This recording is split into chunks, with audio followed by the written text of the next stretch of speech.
Ayo! Oh my goodness, I'm excited. I am so excited. This is my second ever charity stream.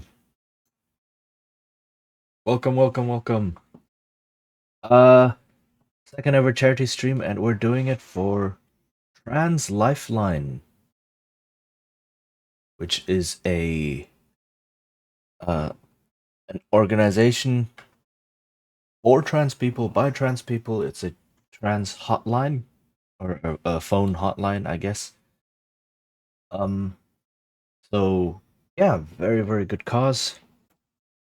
And I am part of a huge raid relay where the entire week, Ayo awkward pain, hello. Right. Where the entire week, because it is Trans Visibility Week, so the entire week there is going to be one single raid train moving from streamer to streamer, uh, all throughout the week. So if you just keep your Twitch on and just stick around, you will hopefully reach a whole bunch of amazing creators, every one of which is trans or non-binary or somewhere under that umbrella. And yeah, throughout the entire week. But also, it's a little bit small for me to see what the donation goal is. Haha, I cannot read my own thing. So let me just check. Where can I check without trouble? Where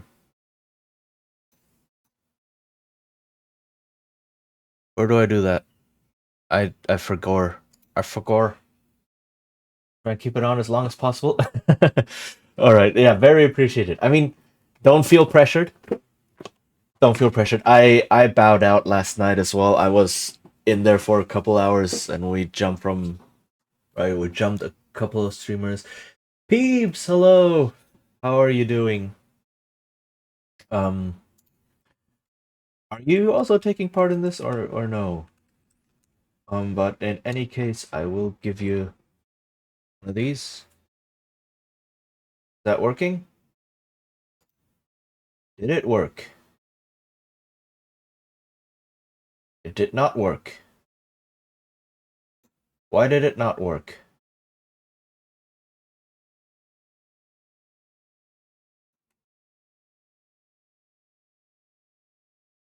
Gonna be lurking and celebrating? Ayo! Nice, nice. Okay, hold on. Let me. It's not hard. My computer can handle it in the background while I sleep. True. And so far, the raid train has been really impressive.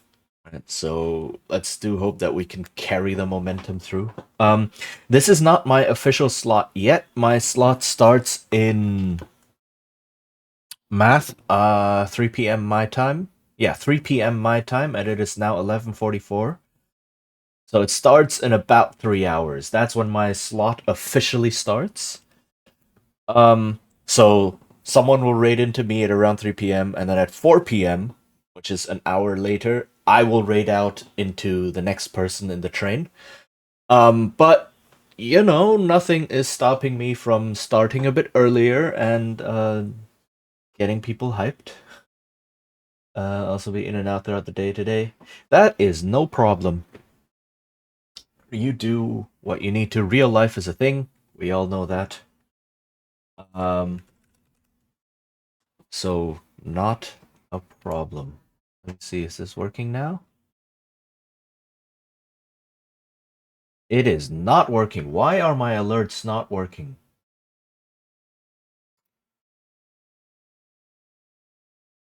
Because I don't have it in here. I am smart. I am very smart. There we go. All right, peeps. I'm sorry. I will just keep doing this with you until it shows up on screen.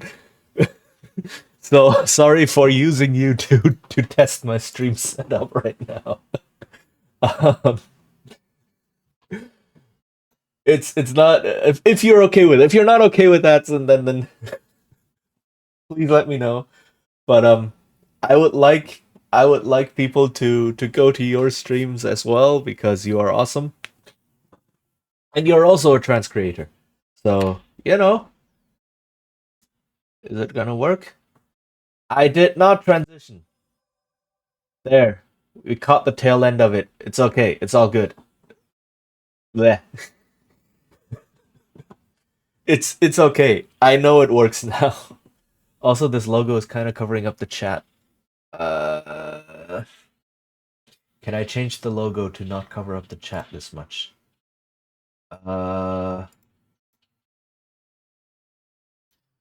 Hooray for live testing. But this is why we're here, right? So I start early. I start about 3 hours early so I can finish setting up my stream. So that when the raid train arrives, I don't look like a pro streamer who is just doing things full of scuff. Okay, let's check this. There. This is a different ratioed logo.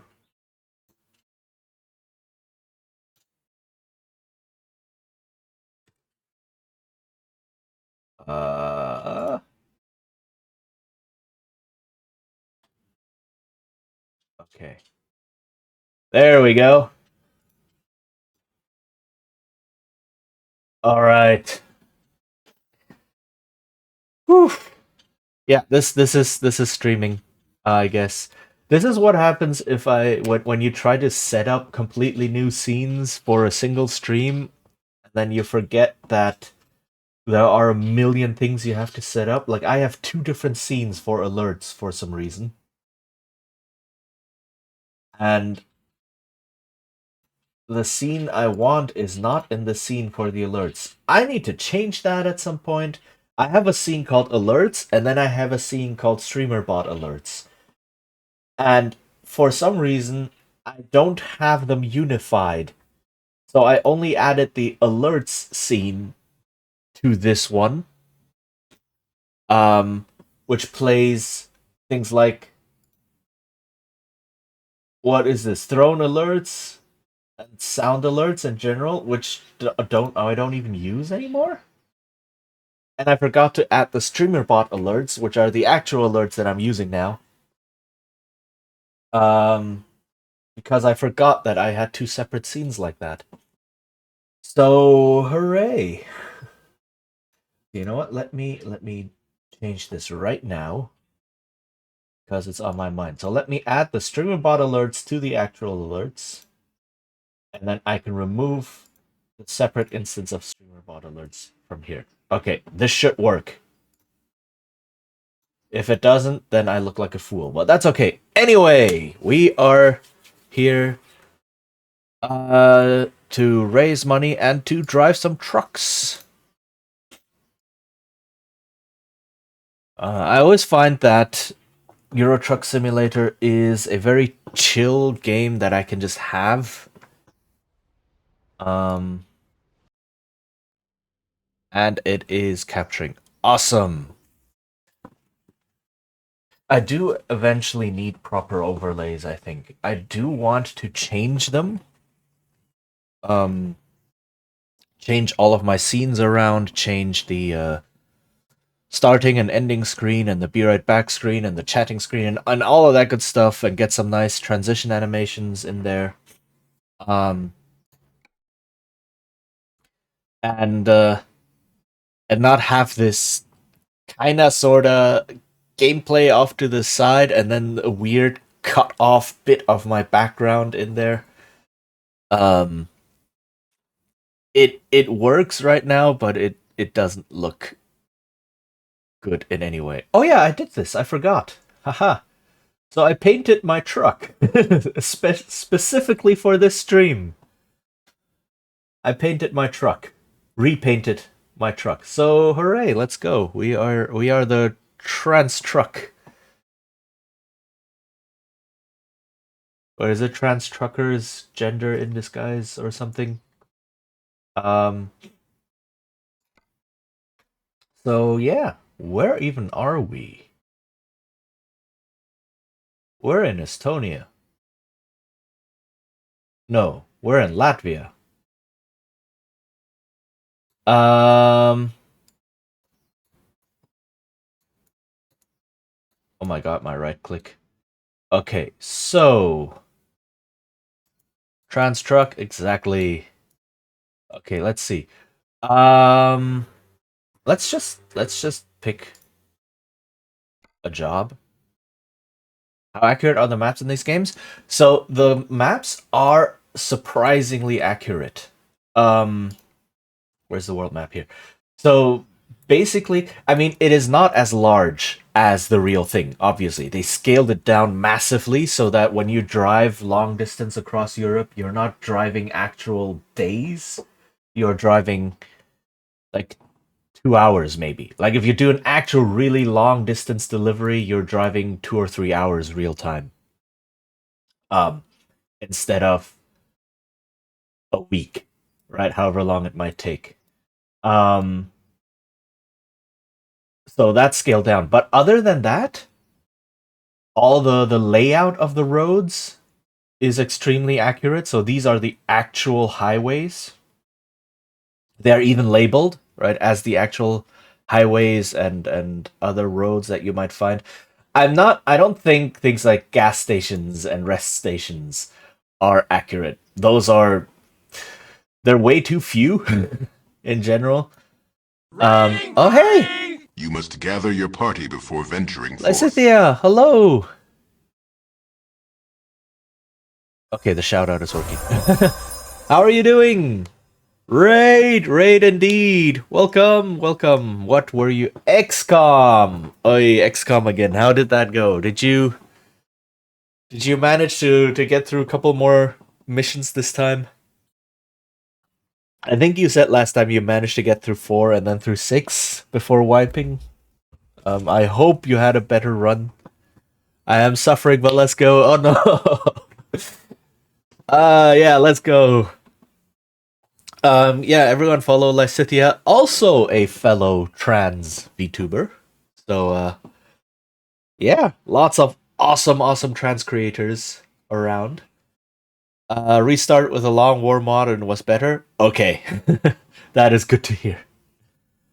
But yeah, for those of you who might not know me, I am Chichin. I'm a bard VTuber. I tend to play old games and or role-playing games, but today we are doing a special fundraising stream.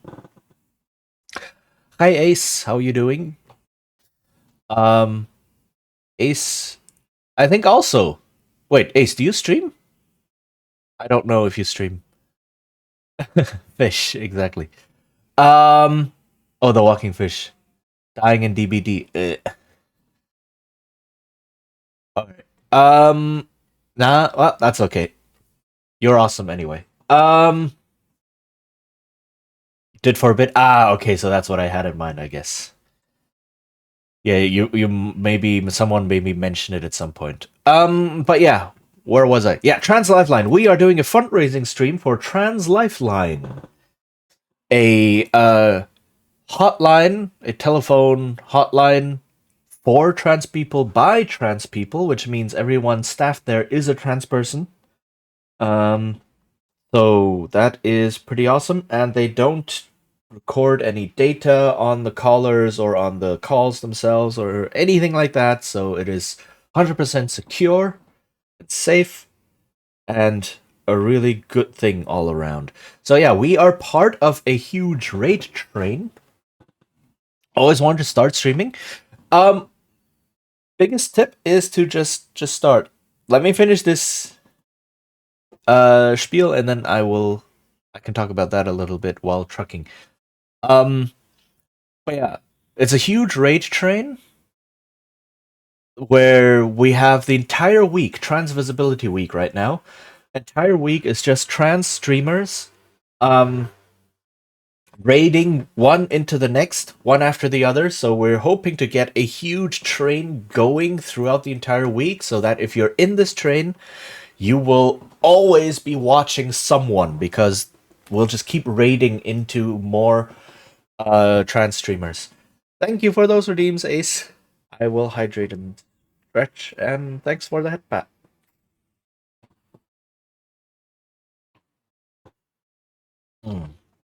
Exhausted from work. Very, very understandable. But yeah. I was talking about the map. So real quick, yes, the map is accurate to what I can tell. The city locations are accurate. The highway and road locations are mostly accurate. I guess things like small company offshoots like this might not be. I don't know what they base these on. But the cool thing about the cities and such is also if you go in there, you can tell you're in the city. Like if you know what the city looks like, you can see the landmarks happening. And also, if you drive around the map, you can tell where you are. Like if you know Europe, if you know the landscapes and such, if you know a couple of landmarks or natural landmarks as well, you can definitely tell. Things like the Alps. If you're driving up into the Alps, you're like, yeah, no, I am in the Alps right now. Um, in fact, let's just drive a little bit. Um, where do we want to go? So we're starting here in Ventspils, and let's go toward. Uh,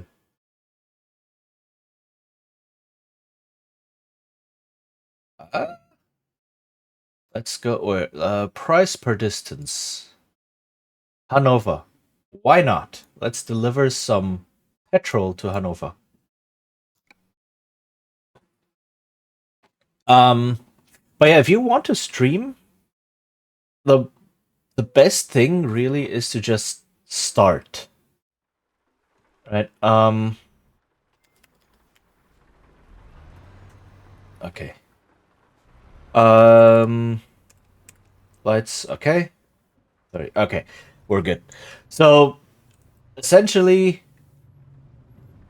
because when you're streaming it feels like this huge thing that you're trying to set up. It's like, oh, I have to get this, I have to get that. Especially if you want to try VTubing, it's like, oh, I have to get a model, I have to get the program to run the model, I have to set things up and have a good channel description and blah and all of these things. You don't have to. You really don't have to. I totally understand. It really does seem overwhelming. Um, but I think a lot of people, when you first think about, oh, I want to start streaming, like the act of streaming itself kind of falls into the background because it's so overwhelming. Everything else is so overwhelming, right? So you need to be sure that playing games or talking about things or doing art or whatever it is you wish to do, right? For a couple of hours online regularly is something you actually enjoy doing. Right? Streaming a game is very different from playing a game. So if you say, "Oh, I just play games normally anyway," I can do this while streaming. Those are two very different things. And so it's really just download OBS, right? Set it up real quick. That's not a problem. You don't even need any fancy scenes or alerts or so. You don't need any of that right now. Um, or you can just use native ones on Twitch. Just say, yeah, Twitch handle everything for now. They included alerts, which is nice for beginners. And then you can say, all right, I'm just gonna stream and just play a game for 2 hours, talk for 2 hours, see how that feels, and then I don't know, in a couple days or in a week, I'm gonna do it again. Holy, that was close! I was too fast. um, where am I going? Oh, okay. Um, and see if you actually enjoy it, and see if you can imagine yourself. I am not driving well today. I don't know what's up. Um, might be the rain. But yeah, see if that's something you can see yourself doing regularly for a while. Um, and if not, that's perfectly fine. And if yes, then you can start setting up your channel and all of your various things on it bit by bit, right? But investing like several days into learning how OBS works, how alerts work, how I don't know what you want to use, StreamerBot, mix it up, any of those, right? How to write an about page, etc., etc. All of those things. Um, you invest all of that time, and then you learn. Oh, actually, I don't enjoy streaming. That's yeah, it. I mean, it's not a complete waste because you learned a couple of things, but you know, it's you had to overcome this huge obstacle, this huge, yeah, obstacle of, oh, I have to learn everything, and then you discover, I don't actually want to do this. Yeah, so just start. This is the biggest thing. I always think I'll miss a chatter. That is practice. That is definitely 100% practice. When I used to stream, and I was a facecam streamer ages ago, like really, by this point, probably 10 years, something like that. Well, not quite, 7 years or so. I used to be a facecam streamer for a community. I helped run. So I helped run a League of Legends community way back in the day, and part of that was also things like community games and just streaming things.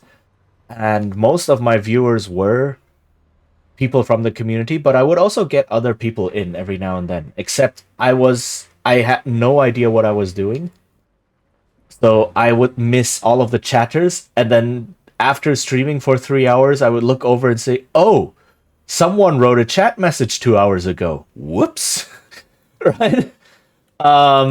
So that tended to happen. It's practice, right? You can have something like a post-it stuck on your screen saying check chat, and then every time you might look at that, or you might have a small alarm that goes off every 5 minutes to be like, look at chat.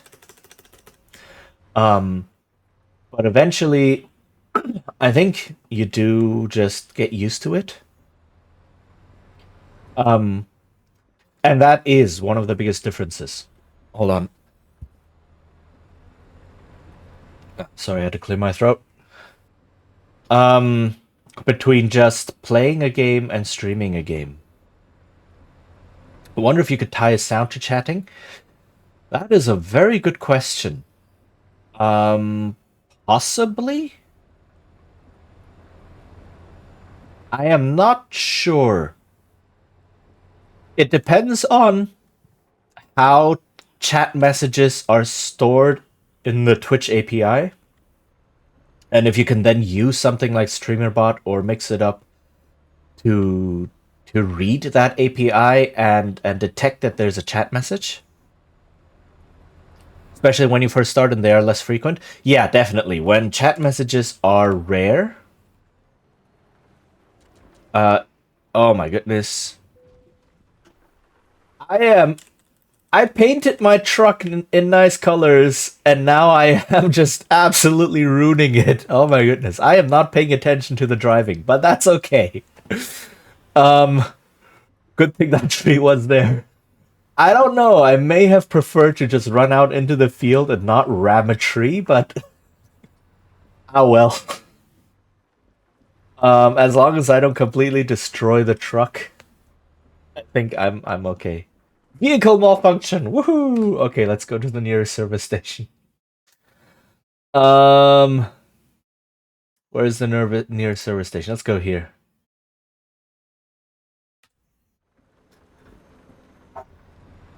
Um, but yeah, that is like we're not used to, unless I guess you play certain online games, but in general we're not used to just constantly checking chat when playing a game or so. Um,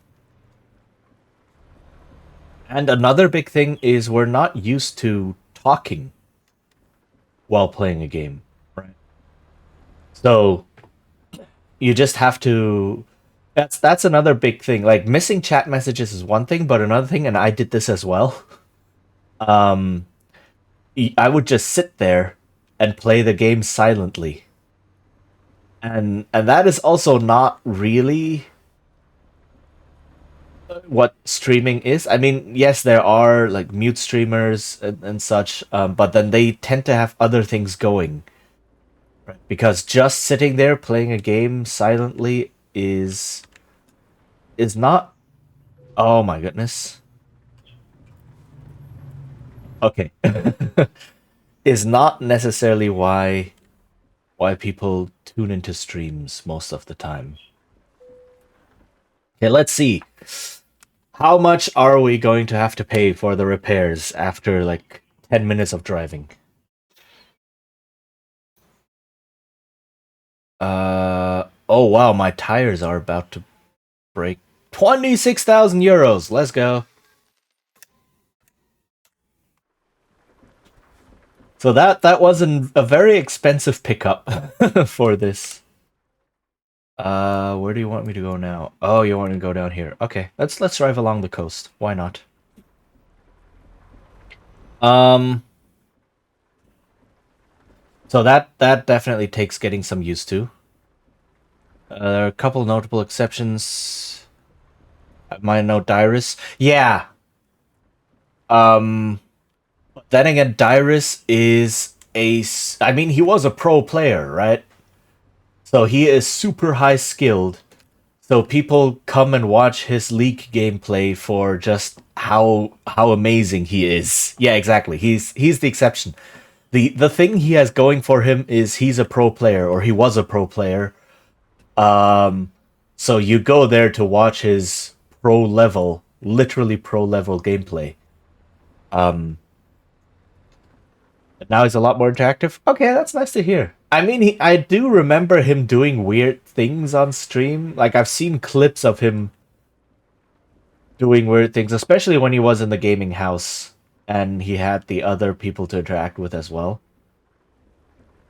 Um, oh, the bridge is out. Oh, okay, okay. I was wondering, it's like, what is that? Do I drive under that? But no. Those are some cool hinges. Dang. That's some precision engineering right there. Him and the odd one. Yeah, yeah, yeah. Those two. Yeah, I remember they were living together in the gaming house. Um, so yeah, that's basically why you try out streaming before worrying about all the setup. Um, right, to see if you are uh willing or not willing, but like if you can keep an eye on chat all the time, if you can react to chat messages, and even if there is no chat, I want a bridge like that. Yeah, definitely. Or seeing one in real life would be really cool. Um, but and if you are able to just keep talking, and the scariest thing is if there are no chat messages at all, not knowing if anyone is actually there.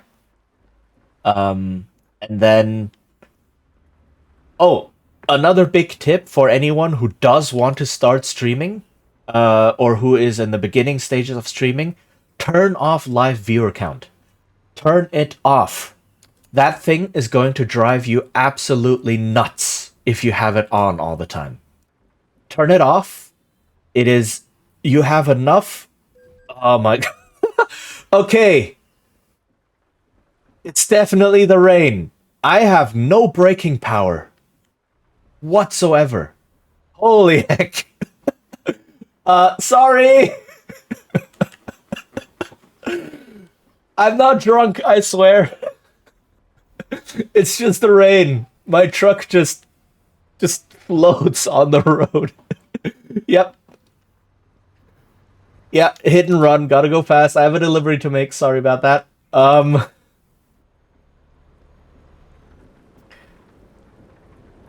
yeah, turn off your live viewer count. It's not worth stressing out over that. Um, Mainly because if you have live viewer count on and you're a beginning streamer or a small streamer and you see it's only 0 or 1, and that one person might just be a bot or something, then you're just gonna stress yourself out and go, oh, why is no one watching? What am I doing wrong? What should I say? Blah blah. Blah. And it's not worth it. Or you see, oh, I have 5 viewers, and then it updates, and then you hit 3. It's like, oh no, what did I just do? Did I do something wrong? Oh, what should I say? Oh, what is going on in the stream? Oh, what am I doing wrong? And it's no, and then the quality of the stream will just keep dropping because you're completely stressing out about that. Don't do it. Seriously, just don't. Turn it off and just chat, talk to the stream like someone's there. Just do that, and it doesn't matter if there are chatters or not. Um, just do your thing, and it'll make your streams so much smoother.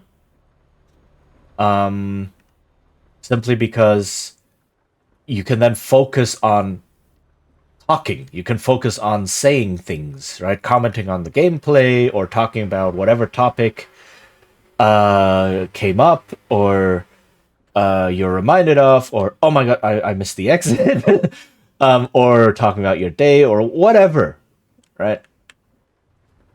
Talking about things, that's the practice. Don't stress out about your live viewer count. And also, it doesn't help that the live viewer count isn't accurate anyway, because it takes a couple of minutes to update, and someone who was in your chat and then leaves might still be counted for like 15 minutes or something. Viewer bots are a thing, not as in you buying viewer bots, but people having bots to watch streams. Those are all over the place, and every now and then I do go through my viewer list and just block all of them. Right, so you might have 3 viewers, but they're all bots, or they might not be counted because Twitch is smart. I don't know. No one knows. What is the point of having a bot in chat? That's a good question. Hold on. What's cruise control here? I'm not sure.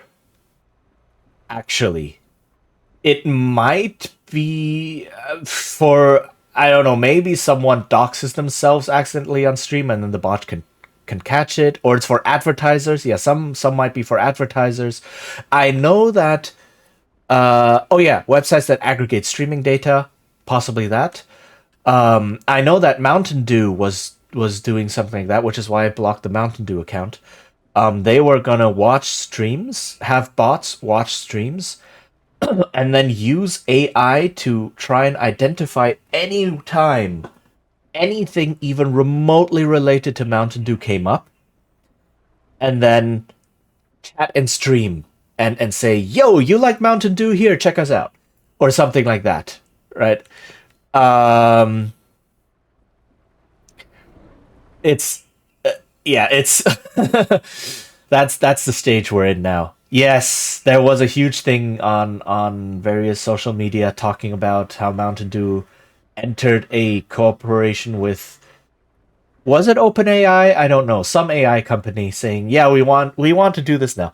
And the thing, because it's AI and it's absolutely dumb and doesn't know anything, even if your background picked up some color, like if on stream it picked like the donation bar right now I have on there, right? The total donation bar. The colors could reasonably be close to that of a Mountain Dew bottle. That means I am talking about Mountain Dew. I mean, I'm talking about it right now because I'm dissing the bot, but just by having this donation bar on there, the bot could watch it and be like, "Oh, color detected," and then comes in and it's like, "Oh, do you like drinking our stuff?" Blah blah blah, and so on. Right? It's yeah. So That's viewer bots. So those are also a thing. Those are things no one tells you when you start out. Those are things you just uh discover, or someone else who stumbled onto this is kind enough to. Okay. I was wondering if the car was gonna stop, but no, the driving AI is also not the smartest. Um, yeah, what just came to my stream one day, like someone who hasn't been streaming in a while, sadly, I think. But yeah, someone, a fellow VTuber, also a fellow trans VTuber, Goliath, came into my stream one day and was like, "Yo, can you make me mod for 5 minutes? You have like 15 viewer bots in your chat right now." Like, oh, okay, sure. And then I made them a mod, and then just proceeded to delete like 15 chatbots or something in one fell swoop. So that's the thing. I'd be tempted to keep them in to boost my count to be seen more.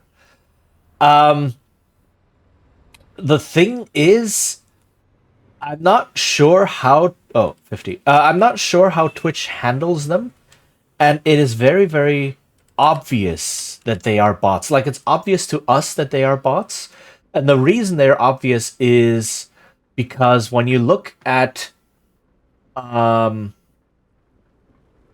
there are not view counters, but uh, like the reverse counters. Uh oh. Okay, I wasn't able to stop in time. Um, there are websites where you can see how many streams users are in right now. So not how many users are in a stream, but the reverse, right? How many streams someone has open. And these viewer bots tend to have tens of thousands of streams open at the same time. So it's very obvious. So having them in your chat might be disruptive. I don't know. And I don't think they count towards viewer count anyway. Like I said, I had like 15 or sometimes even 20 of those viewer bots in my chat. But then when I looked up that those viewer bots were in there, I also looked at my viewer count, and my viewer count was at somewhere like 4. So they definitely do not count toward that. So I think Twitch is smart enough to mark them as bots and not count them. I don't think it penalizes you for having them because you didn't invite them, but it's not helping. My truck is struggling right now. Holy heck. Oh my goodness. How much damage am I at? 16% again. And the cargo is damaged. I'm not getting paid for this job. It is a lot, but don't worry about that, right? These are things you learn bit by bit. Like, I've been streaming for 2.5 years, and there's things I'm still learning about how Twitch works, about how to set up things. You just saw at the beginning of stream, right? The alerts were completely busted because I forgot a very simple thing. So don't worry about any of that. Wait, can I drive a zigzag to discover these roads? I can drive a zigzag to discover these roads, I hope. Let's try. Really, if you want to start, just download OBS, connect it to your Twitch account, set up your channel. Like, you need to enter your stream key, I think. Right.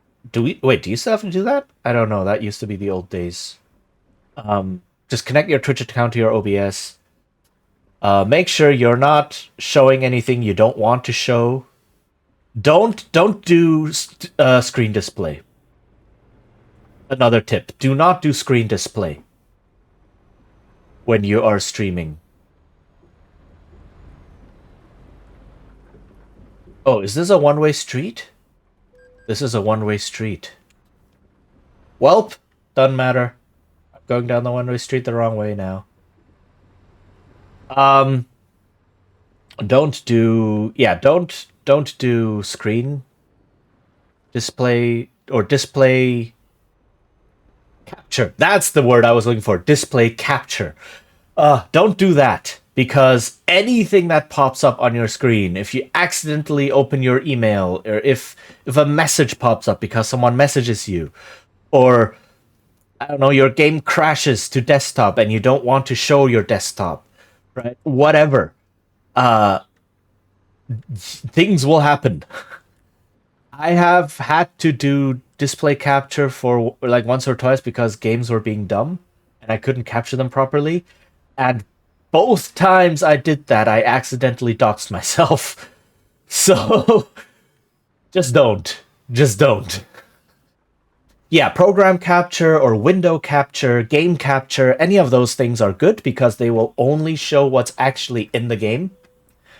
If you do game capture and stuff, they might not even show your Steam overlay. Like if you're streaming a Steam game, they don't even show that, right? Which is super nice. I'm driving here. Okay, I'm just gonna do this because yeah, they helped you make that turn. They definitely did. I needed that little bump. Okay, there we go. Yeah, so any of those will work. And you do hear stories of some professional streamers, like actual corpo streamers, getting busted because they had display capture on. There's this harrowing story of this one Hololive talent who got completely destroyed. I mean, she was eventually fired from Hololive, not because of that, but that definitely didn't help. Hey, just as you say. Hopefully the rain lets up. Yep. Just as you say that. All right, so she had she had display capture on. And while she did that, a private message popped up from a messaging app, Line or something, right? And because she had display capture on, everyone in stream saw the message he received. And it was a. Actually, no, I'm not gonna talk about what exactly happened. I'm just gonna say a private message showed up because she had her messenger app running in the background, and that message was not meant for stream to see, but because she had display capture on, stream saw it, and got her into a lot of trouble. I'm not gonna say any more about that. Oh my goodness, I'm not able to go up to 90 kilometers because my engine is busted. Wow. Or oh no, I am. I was pressing the wrong button. That is really bad. It is. So just don't do that. Yeah, big 2 tips, 3 tips. How many tips are we at now? Check chat regularly. Just talk about things, right? Just talk. And if you don't know what to talk about, there are many websites that are like conversation topics, right? Daily conversation topic website generator, prompt, whatever. Use that, or just comment on your gameplay, right? It's like, oh, I'm so happy the rain is finally gone. Hopefully my truck will not be more damaged by the time I reach my destination, which is all the way in Germany, you know? Just talk about whatever is going on in game. Turn off viewer count. Very big. And don't do display capture. So those are just a couple of tips. And just start, you know? Also with the VTubing and such, you do not need a model, you do not need anything expensive. That's an even bigger sunk cost, right? If you spend a couple of days setting up OBS and various bots and writing your about page, etc., etc., sure, you're spending a lot of time, but you learn a little bit from it, right? If you spend a couple $100 buying a I actually crashed. Well, buying a model for VTubing, or even buying gear, buying a really good mic, or buying a nice webcam, or whatever, right? And then you decide after 2 streams, no, this isn't actually for me. Then you've spent a couple $100, maybe even $1,000 or so for nothing, right? And that can sting. So yeah, some art skills can come up with a simple PNG. Yeah, that's amazing. That is really good. I literally just started with a low quality picture of my instrument. I literally just took a photo of my hurdy-gurdy and then had a colored version and a black and white version. And that was my PNG. That was all it is. Right. So if you look at my earliest VODs, I still that's what I was. I was a talking instrument.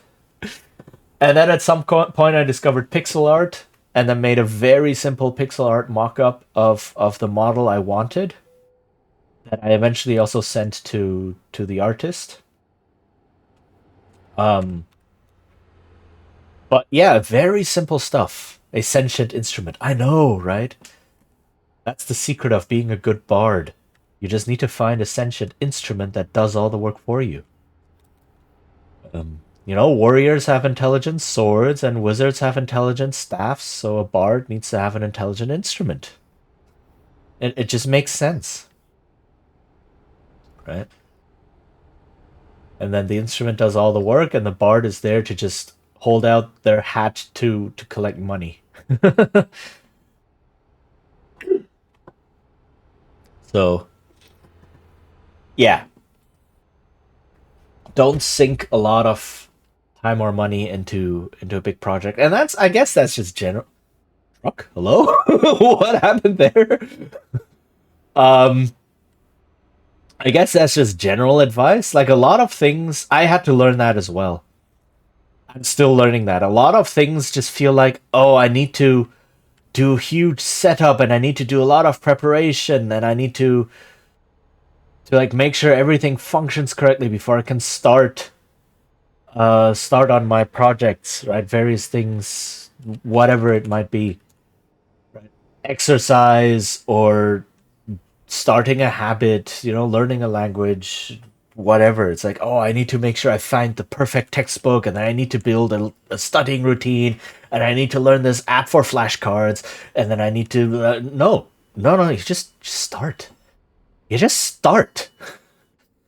And then when you start, you will realize how you do things. And then once you get into some sort of rhythm, like a lot of the routine and a lot of the tools you will use, you will build up as you do things. And you won't know what exactly you need until you start. Right? It's even people who do things that have been done many times before. Like, I don't know, when engineers are building a bridge. They just start with like simple things. Just start taking measurements. Because every bridge is a new big project. Right? Or if you are I don't know, driving a new car. Right? Sure, you have some knowledge of driving cars, but you just need to start and get used to how this car handles and how this car functions and how big it is and such. You just need to understand, and you won't understand that until you drive a little bit, right? So I think those were horrible analogies. I could not think of anything. But yeah, just life lessons. If you want to do exercise, don't sign up for an expensive gym membership and look at training programs and get a booklet of, oh, I need to follow this plan exactly and have this training routine. No, just go out on a walk, or you just pick up something that's a bit heavier and lift it a couple of times, right? Just pick up a phone book or two. I don't know. And just Oh, okay. This is the border to.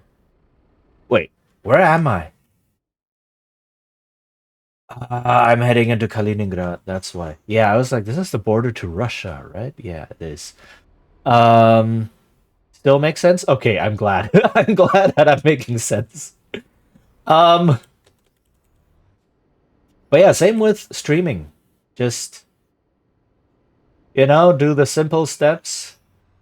Get OBS connected to Twitch. Hit start, and then just stream for an hour. Right? Just be like, oh hey, this is my first stream. Hello, welcome. I don't know what I'm doing. Blah blah. I'm just gonna play this simple game for a bit and see if I can talk for an hour, and then we're just gonna be done. And that's it. Finished. Um, and then you do it again a couple days later, and then you see if you like it or not. Um, so, and really, by this point, there are so many streamers and so many communities for streamers that it's relatively easy to join some Discord or something. And a lot of streamers actually do have streamer help in their Discords simply because they realize that a lot of their viewers are also streamers or want to become streamers. So they have dedicated channels where you can ask for help with streaming and with setup and whatever, and then you can just go there and ask, and there will be a lot of people there willing to help you out, walk you through things, and so on. So this is a really good time to start. Um, Very unlike back when I started, where there was there's a viewpoint. Okay, let's check this one out. Yay. Um, yeah, very unlike back when I started, when you barely had any resources. And also, a lot of the choices are made for you, right? It's like if you want to stream, you have the choice of Twitch and YouTube. Wow, that car just phased through, I think. I don't know. And this says it's the Queen Louise Bridge. Ah, I see. That's the bridge. Um, right. Twitch and YouTube, and there are a lot of people comparing the two. A lot of people who have streamed on both, who can say which one is better for which, and so on. Back then, it was like, do I stream on Justin TV or do I stream on Own 3D? And it's like, what's the difference? I don't know. You just have to pick one. So, find a streamer buddy where they are there and you can talk with them. That could work. That can in the beginning, but then you. Oh, I'm blocking traffic. Oh, how beautiful. um, it can work for the first stream or so uh, if you are very nervous, but making that a regular thing is, I believe it's counterproductive. I've seen some streamers do that. Do I need to go here? I think I need to go here. Yeah. I've seen some streamers do that, and what it ends up being is you run into the same problem you run into when you do collabs, because when you do collabs, you have to focus on your collab partners, and then you have even less time to focus on chat, and you have okay, and you're even less able um to respond to chat because you are having a conversation with your stream buddy or collab partner, really. Um, and then it's difficult to switch to a conversation with chat, if that makes sense, right? Like right now, we are having a conversation, right? Um, and I'm kind of sort of playing the game really badly, and I'm kind of sort of rambling here while talking. I'm doing both I'm not doing both greatly, but I'm trying to do both at the same time. If I now had another person in my ear over Discord or something talking to me, um, that would completely just, oh, do I respond to my collab partner? Do I respond to chat? Do I respond to the game? Do I respond to other things that might be going on? If for some reason, not for some reason, but if somehow there are 2 or 3 conversations in chat happening, right? Because different people are talking about different things. If people now come in, if a raid comes in, or if a new viewer comes in and says, hello, here's how my day went, then, oh, I have to stop the engine. There we go. Then you just get chaos. So it can help for the first stream or two, just because I can understand it's very nerve-wracking, and you might not expect a lot of chatters. But making that a regular thing is, yeah, is counterproductive. And I've seen some small streamers do that, where they always have someone else in there with them. And sure, they're talking, but they're kind of talking about an ad. Oh my goodness.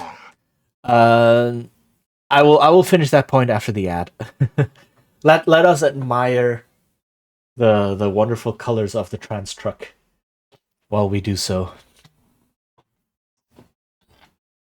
I'm so glad I was able to paint my truck this way. Like, I wasn't able to put the actual flag on there, and the coloring options are kind of limited because generally the coloring options you have are one solid color for the entire cabin, or some sort of pre-made image pattern thing. Like what I had before was like the Northern Lights, a landscape of the Northern Lights.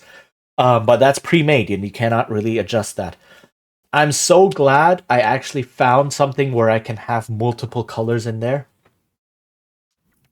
So I know it's the wrong pattern, but it's the best I could do. Right? So yay! I'm glad that worked out. But yeah, still have 2 minutes left if you want to use this time to get up, have a stretch. Actually, I should stand up, have a stretch, get a drink or something. Please do so.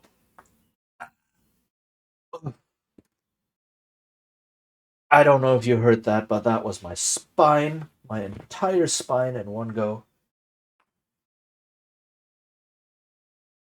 Oh, don't become old. It's no fun. Whenever someone says, "Oh, I am 28 years old," I'm like, "Oh, I wish I could still be that age. I wish I could go back to being 28." And at that point, you realize, "Oh my goodness, I am old." Yeah, I am jealous of 28-year-old people's age because they are young. Cherish it, seriously. I'm over a decade on that. Oof. Yeah. I mean, I'm not quite as far, I guess. I'm 36, but you know, I'm getting there. I still feel around 25. Yeah, that's another thing you will discover when you stream. A lot of streamers are young. They're like somewhere in the first half of 20. A lot of streamers.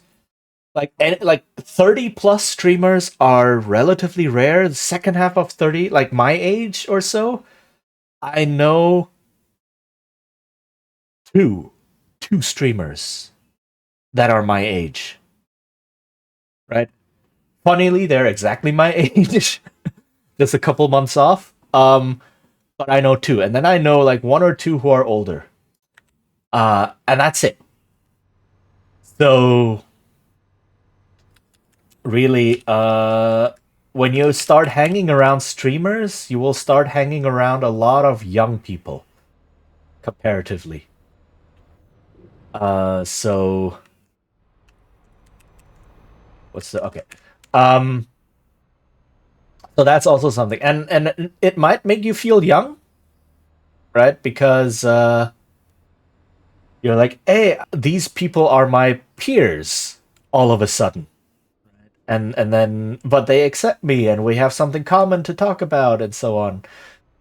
Or it might make you feel really old, or both, depending on the mood of the day, right? Um, so yeah, that's also a thing. A lot of streamers are relatively young. Um, what was I talking about? I forgot. I actually forgot. I thought I made a mental note to keep that in mind. I forgot. Oh, conversations. Yes. Oops, my truck. Yeah, so I know a couple small streamers who do that, who have a streamer buddy in there with them on Discord while they are streaming, and they do end up talking quite a bit, but they are it's kind of like when you're watching the stream as a viewer, you are listening in on someone else's conversation, and then you're like, oh, do I butt in? What do I do? What is happening, right? um and that might make it more awkward for viewers to interact, um because you are watching a couple people having their own little conversation, right? And then you're like, oh, I'm here barging in on them. um and I don't know. That's the feeling I got, and that's the feeling some other streamers have got when asked about the same topic. Right? It's like, oh, should I have a streaming buddy? It can work in the beginning, right? When you're still getting your feet wet. Um, but definitely don't make it a regular thing. And when you have your first collab, you will understand uh what that does. Like I've had a couple of collabs, and every time I do so, like I realize I completely neglect chat. Like I see messages way late. I see a message and it's like, oh, this message is 10 minutes old. Oh no, I completely missed it. Right? Or it's like, oh, how do I mute Discord when I'm talking to chat or not? And then suddenly there's like my collab partners are talking and then I'm talking to chat at the same time and everything is coming through on stream. Um and it can be a big mess. So yeah, it's some people might be able to pull it off, but it's difficult. So also I just looked over at OBS. How's the game volume? Um because different games come at different volumes and my earphones are messed up, so I don't know how loud things actually are. So if the game volume is too loud, too quiet, please do let me know. Um So pretty quiet now that you mention it. Okay, then hold on. Let me turn it up just a little bit. I mean, it is pretty quiet in general because it's just, the engine noises. Honk your horn. Good idea. I need to check what button that is. um Hello? Horn. Where's the horn? H. I could have figured that out. How's that?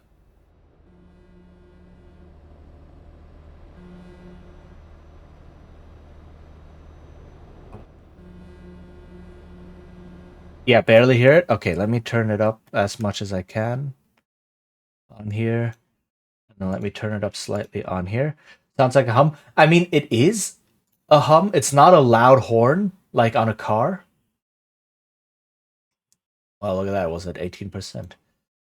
It is pretty quiet in general.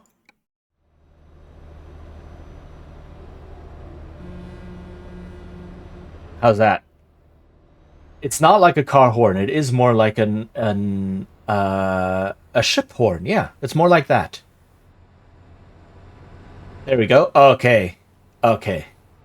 Yeah, because every game comes at a different volume. You can hear the road noise a bit more. Good. Oh, no, no, no, no, no. Please, no. Why is there an accident over here?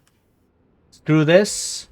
My truck is already damaged. I will just squeeze my way past. Don't mind me. I need to get on the highway.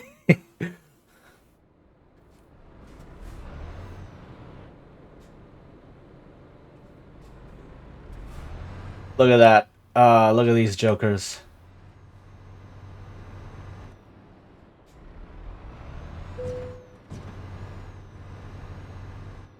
Okay.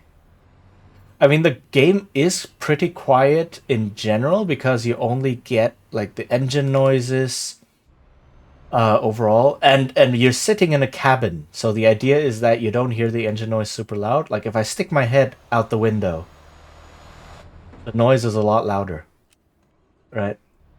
Um, out of my way. Exactly. This is something they added with an update a couple years ago, which is you have these road events, which are nice and funny and add a bit of variety when they're just at the side of the road, right? Some car that broke down or whatever, an accident on the side of the road. But sometimes you get accidents like that, which just completely block off entire paths. And then you go, "Welp, I need to take a completely different route now." So, uh, that's totally a thing. Okay, let me see. Let me go here because there's a service station here. And then let me go through this bit so that I can explore it. Oh, actually, I haven't explored the other one as well. Doesn't matter. I need the service station. Um, and also, really, when you're driving a car or a truck, you don't want to hear the engine super loud because that means you're in a too low gear or in a too high gear, depends, right? And that's no good for anyone, right? Um, like right now, you cannot hear the engine. You're not supposed to hear the engine because I'm in the max gear, so you're not supposed to hear anything loud. Um, but yeah, sometimes games are louder than others. Sometimes they have certain parts that are softer than others that you need to hear, and I sometimes need to adjust. Like I cannot just leave the game audio on one level on OBS. Um, Though I really should. I should get a better headset. No, not a better. I should get a new headset at some point so that I can hear properly again. And then set my OBS audio to one level and just adjust the game audio. That's how it should work. Whoops. Ah well. That car came out of nowhere. Um and right, because then especially if you play different games on different days and such, you'd have to constantly shift the audio level of the game audio. Can you get arrested? No, you cannot. You cannot. Um, the game is not that sophisticated. Right. So the only thing the game can check is if you follow certain traffic rules, and sometimes if people see you following certain traffic rules. Like if you're speeding, but there are no cameras and no police, then you're okay. If you crash into and there's no like the fines and such happen instantly, right? Um, so there's no waiting for police, no reports, no oh you're gonna get a letter with a fine on it or anything like that. It's just something happens, boom, you pay the fine, and then it's all good. And you can go into the negatives. I've seen people play this game, and then they actually manage to get into the negatives because of how they drive. And they're like, "Oh, I'm at minus $10,000 or something." But I guess the game just treats you as having no money and being unable to buy a new truck or whatever until you make some actual money. So it is forgiving in that way, right? It's but no, there's no such thing as being arrested or having to default or anything and so on. This is a game mostly just about driving the truck, right? Not about simulating traffic laws. It's supposed to get rid of the annoying bits, right? That's the thing with simulation games. They're supposed to get rid of all the annoying bits of certain activities, while keeping the interesting bits. Right, so driving a truck like this, hauling goods on long roads, is interesting. Having to deal with paperwork and police and actual border controls and all of that is not interesting. Right, so we cut out of all of that out as much as possible. Keep some of it in to make sure to make you feel like, oh, look, I'm actually experiencing this thing. This is so cool. Right? Make you wait a couple of seconds at the border, for example. But like you won't ever get denied at the border, right? Your papers will always be in order. Things like that, right? Or not having to wait hours and hours if you're hauling certain goods because they need to check things more carefully, and so on, right? None of that. Heck, there's not even a border control when you go to England. I just cannot keep this truck safe. Wow. But yeah, right? They didn't even implement that. Even though that's one of the most horrible border controls right now that exists. Some of it you keep. Yeah, the simulation is better than the real thing, definitely. Like if you look at that and think, "Oh, I want to be a truck driver." No, you don't. You want to play the truck simulator game. You don't want to actually become a truck driver. So one of the worst ones I saw was the pressure washer game.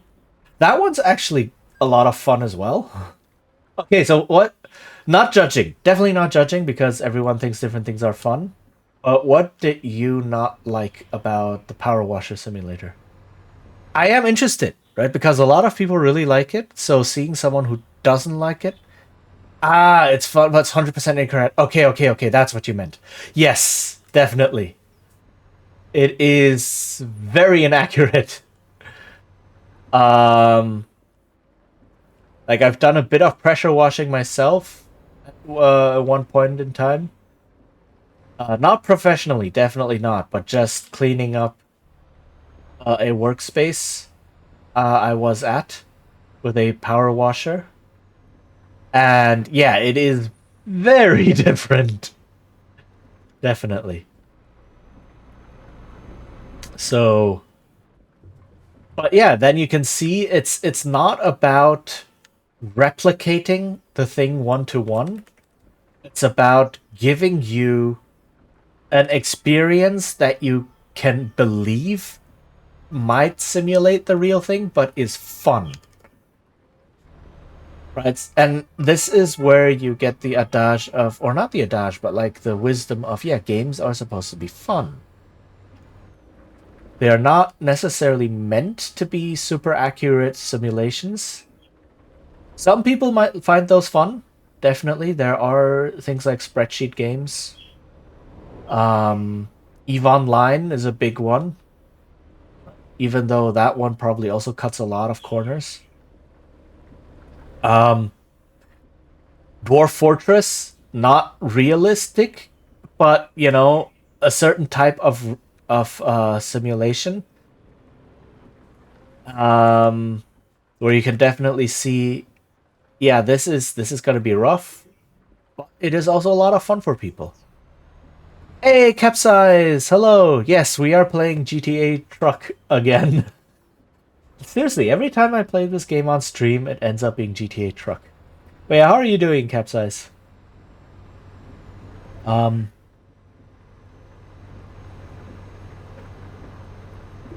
is this the right way? Okay, this is the right way. I wasn't quite seeing. Okay. Um, yeah. So, like, it helps to understand the thing you're trying to simulate so that you can grab the best pieces from it. And sometimes you do want a higher degree of simulation. Like one thing I am still every time a game has some sort of sailing in it, like actually with the whole you're on a small boat with sails and there's wind and all of that. Every time I see a game with that, I always look for, okay, how much did they am I stuck? No. How much did they actually implement real sailing into that? Um I check for that because I know how to sail. I have a sailing license for small boats. Small boats meaning like actually dinghies, right? Boats that fit four people, not anything impressive. But like I do have a sailing license, so I do know how sailing works, how wind works, how you have to place the sail, etc. Yeah, and those are usually pretty bad for accuracy. It's just you either just have to have the wind behind you, or you just have to, I don't know, put the sail up or down a certain way. Um, and but there are many games that have mechanics like that. Um, where I look for them, like Valheim has sailing. What was another game that had that? That I just had in my head. Um, a game with sailing mechanics like that. I forgot. I just had it in my head. I was just about to mention it, but I forgot it. Um, but Sea of Thieves is all about sailing, right? Um, you never adjust your sails to the wind; they adjust automatically. Like in Sea of Thieves, at least the wind makes a difference where it comes from. Um, but it's eh. I think that one is one of the most accurate ones I've seen. Other ones are just, yeah, you just need to have your sail up or down depending on where the wind is blowing and done. So, and I'm sure, like, if you have actual truckers playing this game, or if you have, anyone who has a field of expertise and they play a game that tries to simulate that particular field of expertise, fishing games, for example, are a big one. Um, Racing games. There's probably videos of actual race car drivers playing racing games, you know? Um, yeah, most jobs turn into game sim. Though interesting ones are actual urban planners and civil engineers playing city building games. Those are fascinating to watch. Um, but then yeah, they're all like, yeah, no, this is a game. This is not like my job, but a lot of the principles I learn in my job or I use in my job I can apply here. So that I think is a mark of accurate simulation, right? So that's yeah, that's definitely simulation games. Take the keep the good bits, throw out all the bad bits. Um, Too bad I don't have like a lot of, or like my fields of expertise are not really things that you would. I'm too fast. Things that you would find in a game as part of a simulation. Not seen a paperwork related game yet, thank goodness. Um, Papers, Please is the only one I can think of. There are a couple of niche games like that, but then they're Papers, Please is not wholly about paperwork, I guess. But it does deal with that topic to some extent. Filing paperwork. Yeah, definitely. Though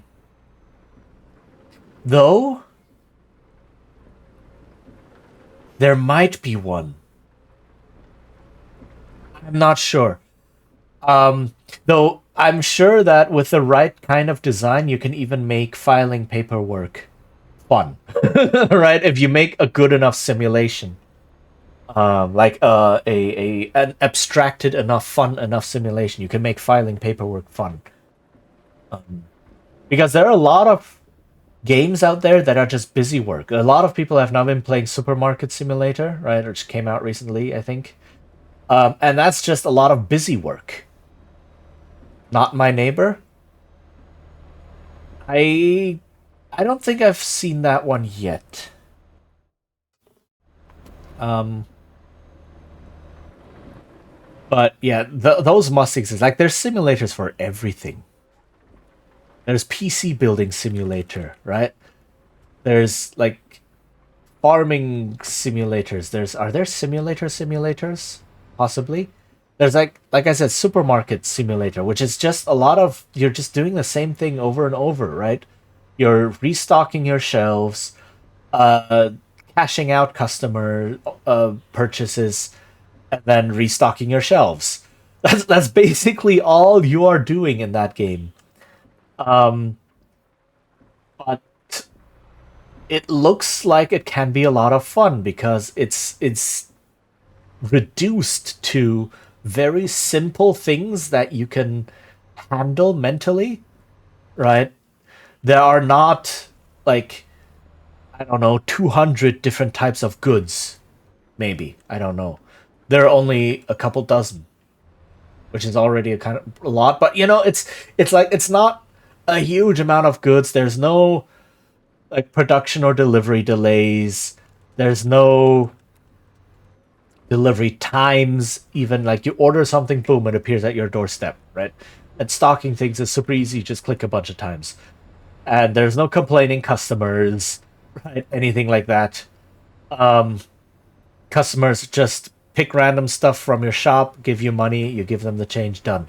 Right? It's very, very reductive, but that's what makes it fun because you can just go into the flow of things. So I imagine you can do something like that with filing paperwork as well. Play a game to get mind away about work, then play a game about work. I mean, yeah, and I think that is the mark of a good game, of a well-designed game, because it is fun, right? It gives you that zen flow state that you're looking for, where you can just turn off your brain for an hour or two, right? And that is good game design. If your game can achieve that, even if the topic is about something that is usually stress filled, then yeah, I consider that good game design. It is very ironic. I will give you that. But yeah, I think that's pretty cool to see. Oh, I actually made the curve. Nice. AT, let's go.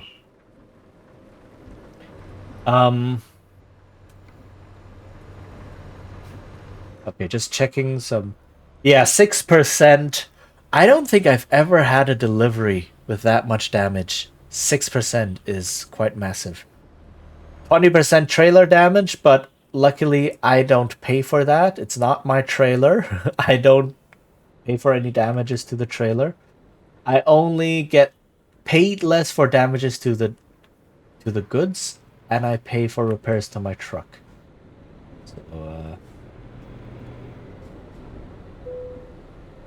So the trailer can get as damaged as it wants. Until I buy my own trailers.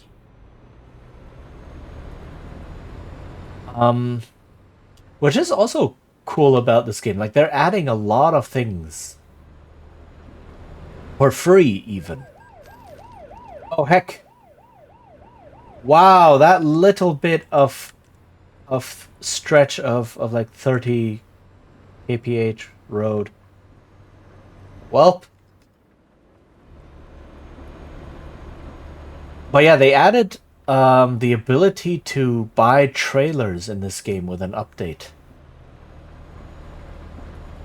So now you can buy and own your own trailers, which I imagine is going to let you earn more for jobs, right? Because if the job has to provide the trailer, they pay you less because they have to pay for the trailer. But if you own your own, wow, that was an odd sentence.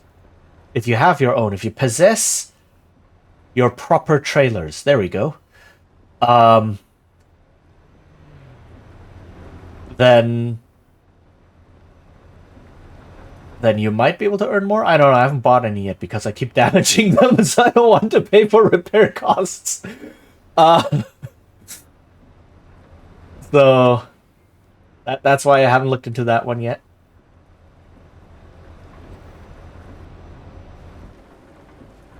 But it's cool that that is a thing now. And I mean, this game in general, they do so many updates for free. I mean, sure, there are a ton of DLCs. This is a Paradox Interactive game, and Paradox Interactive games are known for heaps and heaps and heaps of DLC. But they are also doing a lot of stuff, a lot of updates for free on this game, which is amazing. Like, they keep updating the map, right? Because like the biggest DLCs for this game are extensions to the map. Right? Like, if you look at the world map, the original, I can't even zoom out all the way. The original was Denmark, I think. Denmark, sorry, UK or Britain, and then this upper part of France, northern Italy, to Czech Republic and Poland, I think, or part of Poland. I don't remember, but like only the central bit here. And then they added the whole going east, northern part. They added the France DLC, the Italy DLC, the Balkans DLC. There's now an Iberia DLC that you can buy for here. They've already announced the Scandinavia DLC. I think there are plans to add more to Russia as well. And this area, the what would you call this? Former Yugoslavia DLC, something like that. Might also be that. So yeah, they keep expanding the map. And they keep updating the map, right? Because obviously this game is pretty old, right? So what the map they made back then was good, nice quality, but over the years, graphics became more powerful. Their map making skills became better, and so on and so forth. So the newer DLC versions of them, like the Iberia map, looks amazing. I haven't gotten it yet, but I've seen trailers and screenshots and such. It looks amazing compared to like the old parts of Germany that are probably a decade old by now. So they keep updating the map, and you can see that by these gaps in here. So anything that's yellow is roads that I have explored, that I have driven on, and anything that's gray is roads that I haven't driven on. So what you get is you get these weird bits and pieces of road that I have explored in the middle of road that I haven't explored. And the reason that is because these newly unexplored pieces are updated. They updated these in free patches. And so all of this that I have explored got removed and is no longer explored. And this little section they didn't update for whatever reason, because it looked good enough already or something not important enough. Flying truck, exactly. So this was kept, and all of this was not. And you can see that in a lot of areas. France, I think. They updated a lot in France as well. Yeah, here it's just this just ends. Here, I just suddenly pop into the highway or something, and just the truck just disappears. Went 88 miles per hour or something. And then here, boom, just pops back into existence, right? So this entire area, Lyon, was completely redone, right? So they keep doing these updates as well, which is really cool to see. So that's... And if you actually do live in Europe or have visited Europe or driven around Europe a bit, and you look at the landscapes and the roads and everything, it's like, yeah, no, this is accurate. This is what it looks like. Like, you can tell, kind of sort of tell what country you're in just by the landscape. You can obviously tell by the road signs and such. But just by the landscape you have, right, you can see, oh, okay, I am now in the Mediterranean. Or, oh, I'm now in Northern Europe. Or, oh, I am now in France. Or so I'm near the Alps, right? You can totally tell all of that. So I think they did a really good job. And I mean, I used to live in Europe quite a bit, and I did drive around every now and then. I did visit other places. So, from, like, anecdotally, from my experience, I can say this map is accurate. Accurate enough for the simulation. There. Tollgate's bane of my life, yes. They even included those. See? Even these, even in a simulation, even in a game about trucking, you cannot escape toll gates.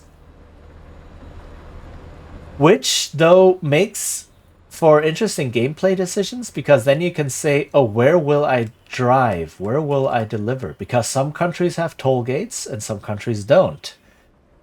Right? Germany doesn't have them, France does, for example. And then you can even say, all right, when I'm delivering something in France, can I plan my route in such a way that I avoid as many toll gates as possible? Right? Avoid all the highways, drive on all the side roads. Possibly. Right? And then you can definitely plan your journey that way.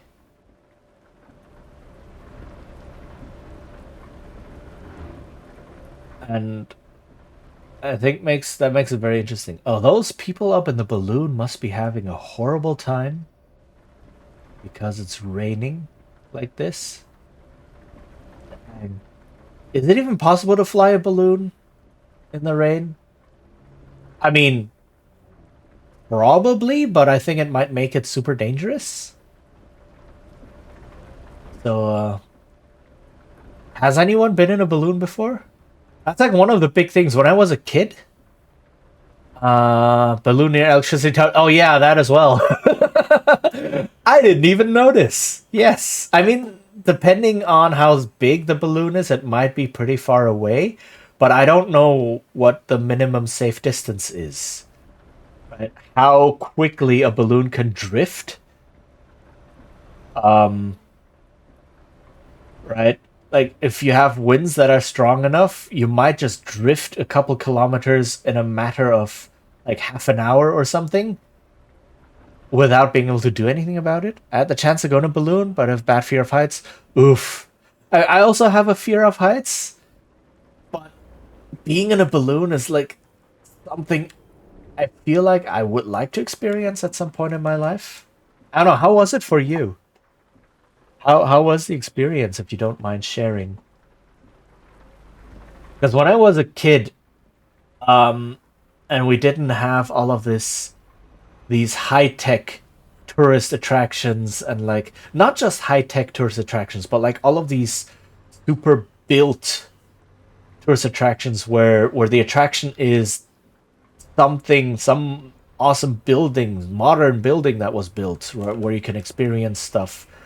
Um, Balloons were all the rage, and you would always get these pictures of balloons and taking pictures of landscapes and such inside a balloon, right? Back when drones weren't a thing. So it's like, oh, I really want to be in one day and just look at the landscape like this. Um, had the chance at chicken. Oh, okay. I mean, understandable, right? You're in a tiny wobbly basket all the way up in nowhere. Very understandable. Holding a balloon string enough for me. Same here, fear of heights. Yeah, it's and I have this though. Really, um, I'm trying to imagine. Like, I also have a bad fear of heights, but I also have this like. There's this one kind of experience, one kind of sensation that really tickles my brain in a very funky way, and that is when I'm in something that is moving, but I don't know where it's going or how it's moving. Like, how do I explain this? One time where I experienced the sensation was when I was in the back of a truck. Or not one time. I've experienced this multiple times. I probably shouldn't talk about it so openly, but like trucks, like moving, like those small moving trucks that you can rent, right? That are enough for a single household, like single person household, for example.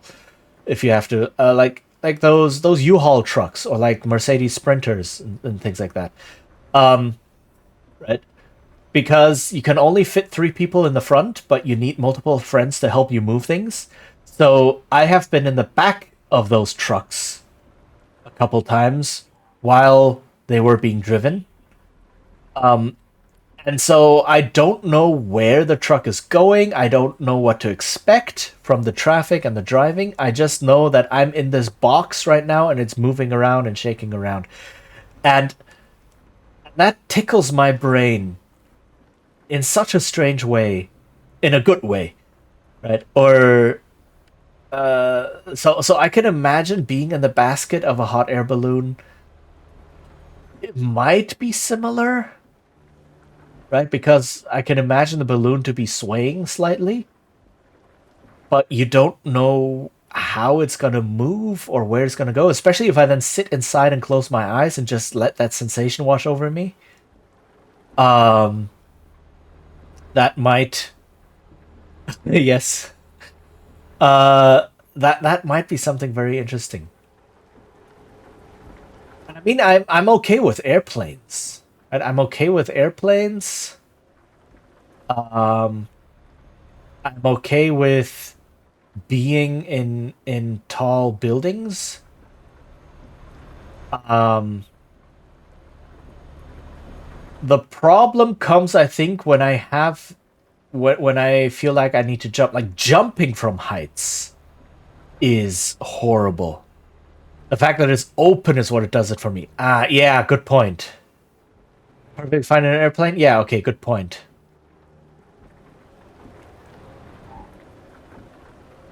Like I've seen like I've stood on tall balconies, like balconies or windows, open windows, um, in tall buildings, like 20th, 30th, or 50th floor or something like that.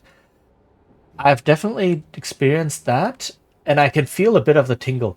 But the biggest fear of heights for me is when I need to jump. So jumping from a board or a tower at a swimming pool, for example. Or there was this this, what do you call that? We had a trip once where we were hiking along a gorge, along a river, and like downstream. And there was one section where there was a small waterfall. It wasn't very high. It was like 6 meters, maybe 7 meters. But we had to jump down, slide and jump down in order to keep moving along the river, and that was horrible for me. Yeah, vertigo. Exactly. Like standing up there is okay, but then when the instructor or the guide was like, "Okay, we have to jump down now," it's like, okay, then I froze up. Plank or bridge? Yeah, that thing. I think you know what I'm talking about, right? The thing where you jump at a swimming pool. You know the thing. Not from the edge of the pool, but like they build extra things where you can jump. Like I'm okay jumping from the 1 meter, but even the 3 meter is too tall for me. Like as a kid, I tried to challenge myself, be like go up to the 3 meter one, and there was a bunch of other kids like a year or two older than me who are just using that all the time, jumping. Diving board, thank you, diving board. Ah, words. What even are words? Yes, that thing. Um, and then I kept going up there trying to jump, and then like from down there I would psych myself up and go, yeah, no, this isn't too tall. See, I'm standing right next to the tower. It's just a little bit taller than me, right? This is no problem. And then I would stand up there, and then I would freeze up. And all these other kids behind me were like, go on, jump, man, stop holding up the line, blah blah, and all that. And it's like, okay, and then I couldn't. Um, I think I did jump a couple times, but that was scary as all heck. Um, and I was like, yeah, I cannot do this. I may need to try again now that I mean, how old was I back then? 6, 7, something like that. Um, Trying to overcome my fear of heights, which I back then I didn't know that was a fear of heights. I didn't know that was a thing, and I didn't know I had that. I was too young to understand such concepts or have such concepts be told to me. Um, and now I know. So, yeah. Maybe if I find a swimming pool with a 3 meter diving board, I might challenge myself again and just try to, exposure therapy. Just jump again and again and again until I can do it without trouble. Can I explore some here? Yeah, let's go this way. I can explore the city a little bit. Nearly fell off a cliffside when I was 10. Oh, oof. Yeah, that's gonna do it. Yeah. That is rough. Was it like a really, really high cliffside? Like at a coast or something? Because that can be really scary. Um, I don't think I had an experience like that in my youth. Though also, I just realized this. I was dropped as a baby, quite literally.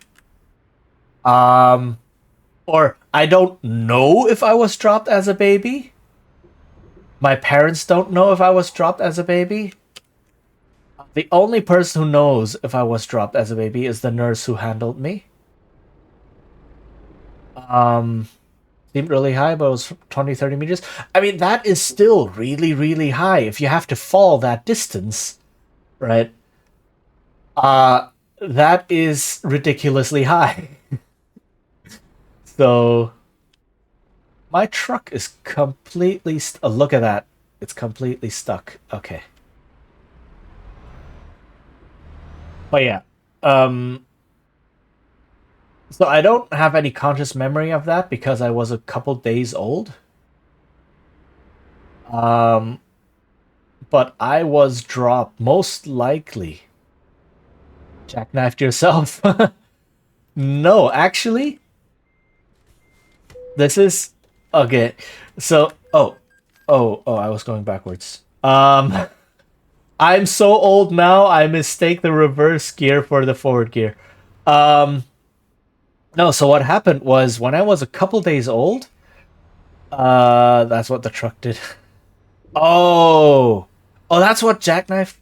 Oh, okay, that's what jackknife is called. Right.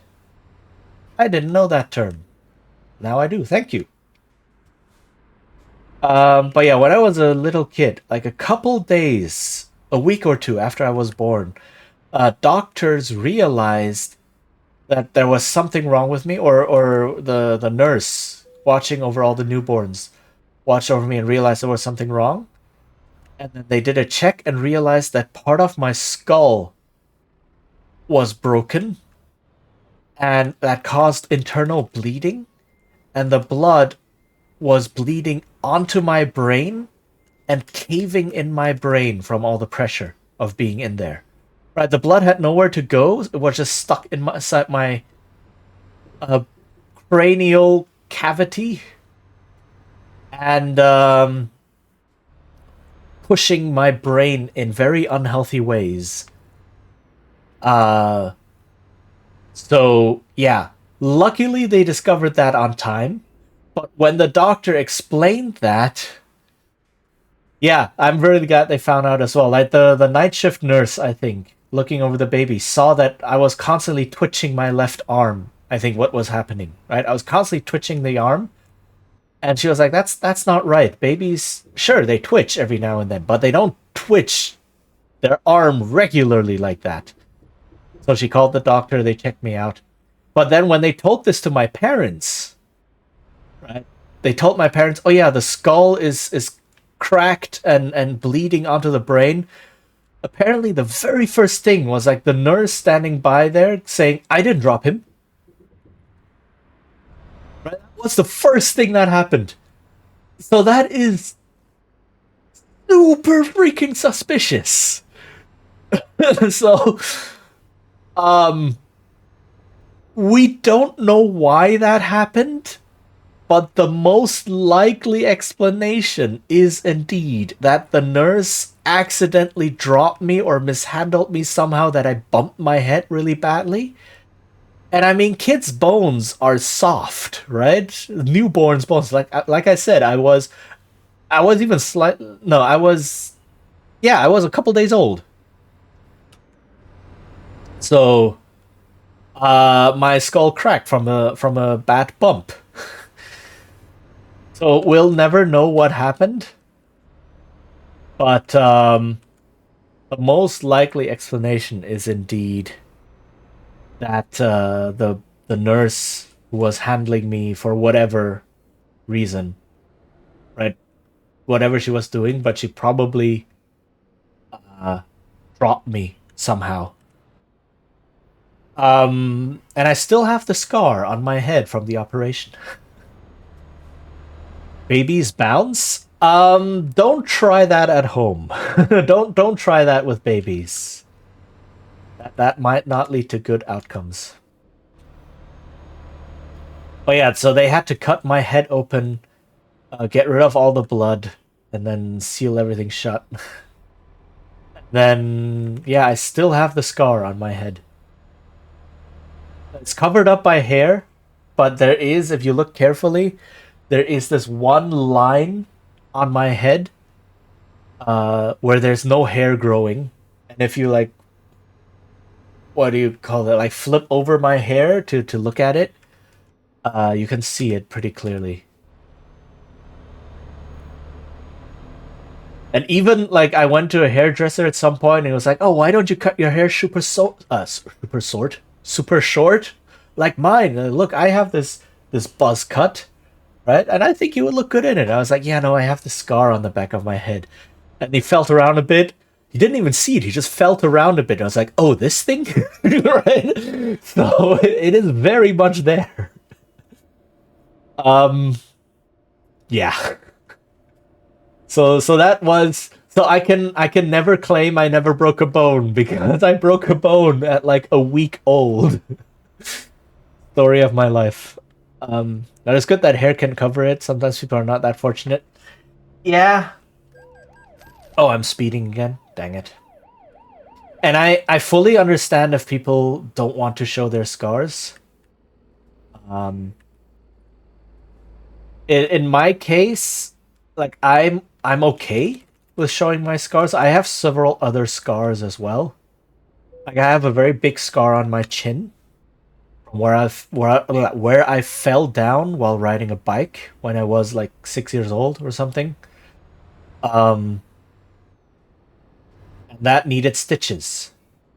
So I was riding my bike, and other than the umbilical cord being wrapped around my neck. Oh no! Oh my goodness, that's scary. Oh heck! But I guess like doctors or what do you call people especially trained in delivering babies? I know there's a term for that. There's a term for the people who are a specific wet nurse. Is it that? Or are the wet nurses the people who are trained in nursing babies? I only know the word in German. I forgot the English term for it. But yeah, those people. Maybe it's wet nurse, maybe it's something else. But yeah, the people specifically trained to deliver babies, right at the moment of birth. Like, of course, prenatal, postnatal care, but like the moment of birth, they are the ones trained for that. Um, I think they are like because umbilical cord wrapped around babies' necks is I think common enough that they are trained to immediately recognize and handle that. I am told. So so I think that's not as much as a danger as it sounds like if you have a professional helping you. Opgyn. Oh, it's just called Opgyn? Obstetrician? Let me look up the word. I have an English German dictionary on my phone. Let me look it up. I am now doing the equivalent of texting and driving. So wish me luck. Um the German word by the way I'm looking for is Hebamme. Midwife. Midwife. Um that's the word I was looking for. Yeah, okay. So yeah, the people specifically trained for birth and everything surrounding it. You're not breathing until you're out? Yeah, basically. Right? So there's enough time to handle that. Yeah, old-timey gender specific thing. Yeah. Old-timey gender specific thing. Mid mid spouse? Would you call it that now? That sounds so weird. But yeah, that was the term I was thinking of, right? People specifically trained for that. Um, so yeah, but it seems to be they are trained in the whole umbilical cord wrapped around the neck thing because that is common enough that you need to you need to be able to handle it immediately. It's like a an ER doctor knowing how to stop bleeding. Hello, Automod? Wow, okay. Automat just caught that phrase "looks of your wife" and it didn't like that for some reason. It marked that as misogyny, which I think okay, there might be some instances where that could be used in such a way, but yeah, no. Yeah, someone insulting. I could see that. Yeah, Automat. I mean, Automat is sometimes more careful than necessary, which is a good thing, right? I'd rather it catch something and then I allow it, rather than it let something through and then I have to be like deal with the fallout, right? And if everyone understands that Automat is being a bit more careful, a bit overeager at times, then that's okay. It's perfectly fine. Oh, is this a green bridge? This is a green bridge. Oh, that is so cool. Um, in case you don't know what those are, green bridges are for wildlife. So that thing up there was a bridge, an actual bridge, duh. But it's a bridge that is covered in vegetation, so covered in grass, and it might have a small tree or so on it. And the reason for that is for migratory wildlife. So deer or rabbits or hedgehogs or anything like that that needs to cross from one territory to the next, either because of the seasons or because of food and whatever. And because humans suck, we built highways right across the migratory paths of these animals. And so a lot of times these animals would follow their migratory instincts, run onto the highway, and then get hit by a car. And if the animal is big enough, that would also endanger the driver, right? If a deer runs onto the highway, you can get some serious damage on the car, or if the driver tries to dodge the deer or something, they might hit the side, and so on, cause accidents. And yes, this is so they can go over the road. The ad cut right into the middle of that. But yes, this is essentially so you build more secure walls at the side of the highway so that they can't go into it. And instead, you build these green bridges that these animals can then use to cross over the highway and follow their migration. If you've ever seen a moose, they're like mythical creatures that shouldn't exist. I've only seen videos and pictures. But yeah, holy heck, they are huge. They're yeah, like one one of the best videos of a moose I've ever seen was the video taken by a hiker in the forest, and the video is basically this hiker hiding behind trees, right? Like going into the forest several trees deep, hiding behind there, and then filming the path, and then you see a moose start walking in on the path, and you can tell the hiker is scared from just the way they're holding the camera and breathing. Just very carefully following the moose as it just walks along the path, hiding behind and the hiker is just hiding behind the tree, completely paralyzed. Holy heck. But yeah, those things are massive. And then you get videos of dumb tourists patting moose, and then getting what they deserve. So I can totally imagine. I mean, a moose is taller than most people, right? So, and you can see all the muscle on them. So definitely very, very scary. So yeah, same. I would totally just go into the forest and hide behind a tree, and it's like, screw that. I am waiting here. I will sit here for half an hour if I have to. I will not get anywhere near that thing. So yeah. But yeah, those are for the wildlife to cross over. And it's pretty cool that we built these. They can make pickup trucks look tiny. Oh yeah. Yeah, then that is definitely very scary. And you don't think they're this huge, right? Because you look at them and it's like, oh, it's a weirdly shaped deer. Right? It's like a deer with a strange snout, kind of. Okay, everyone's back. Welcome back. But no. Oh, I've actually seen, that reminds me, I've actually seen deer in the wild.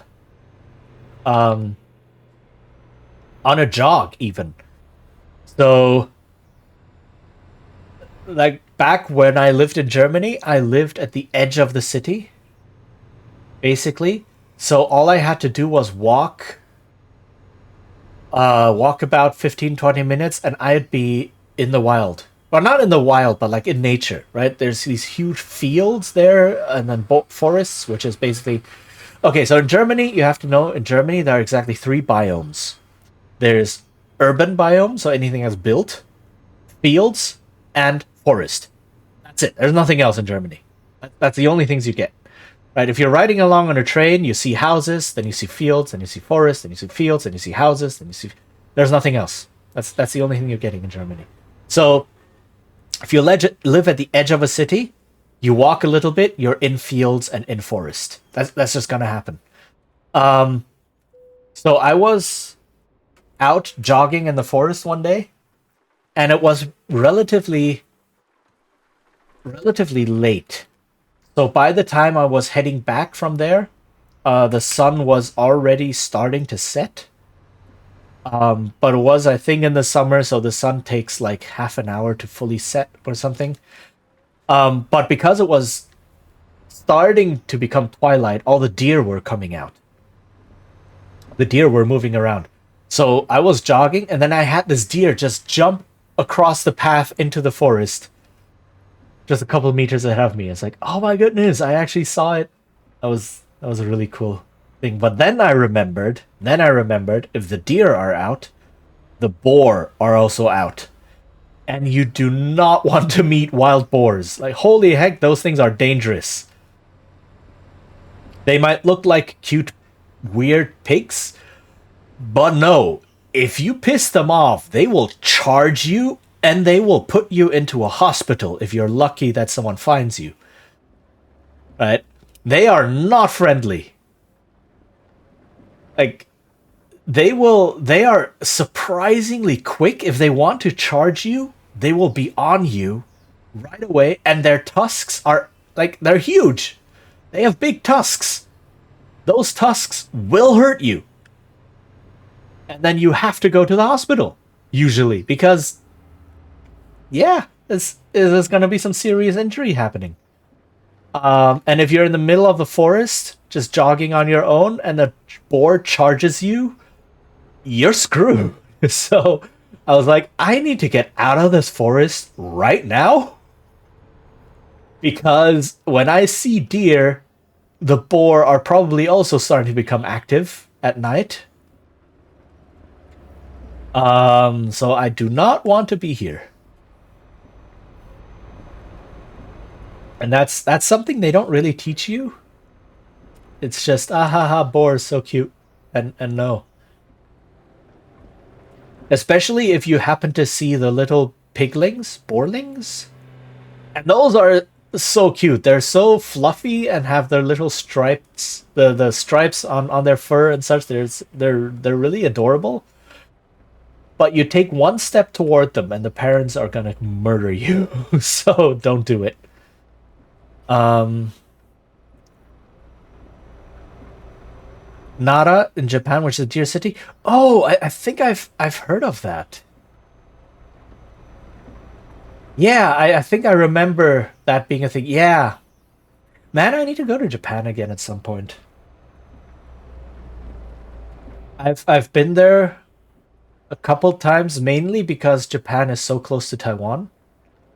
Right? Like, if you're in Taiwan and you want to visit a different country, I mean, for one, Taiwan is an island, so you have to fly anyway. But like, the only reasonable countries here, or what I say reasonable. That's no. Like, in one direction, the only real countries you can visit, right, if you go north, are Japan and Korea. There's China, but China is very difficult to get into, even as a tourist. And they want to know everything. Holy heck. I once had to go to China, and I had to fill out a form for my landing visa, and or just my visa in general. And it was like, okay, my name, birth date, passport number, blah, all that. Okay, fine. Your father's name, your father's passport number, and your father's profession or occupation.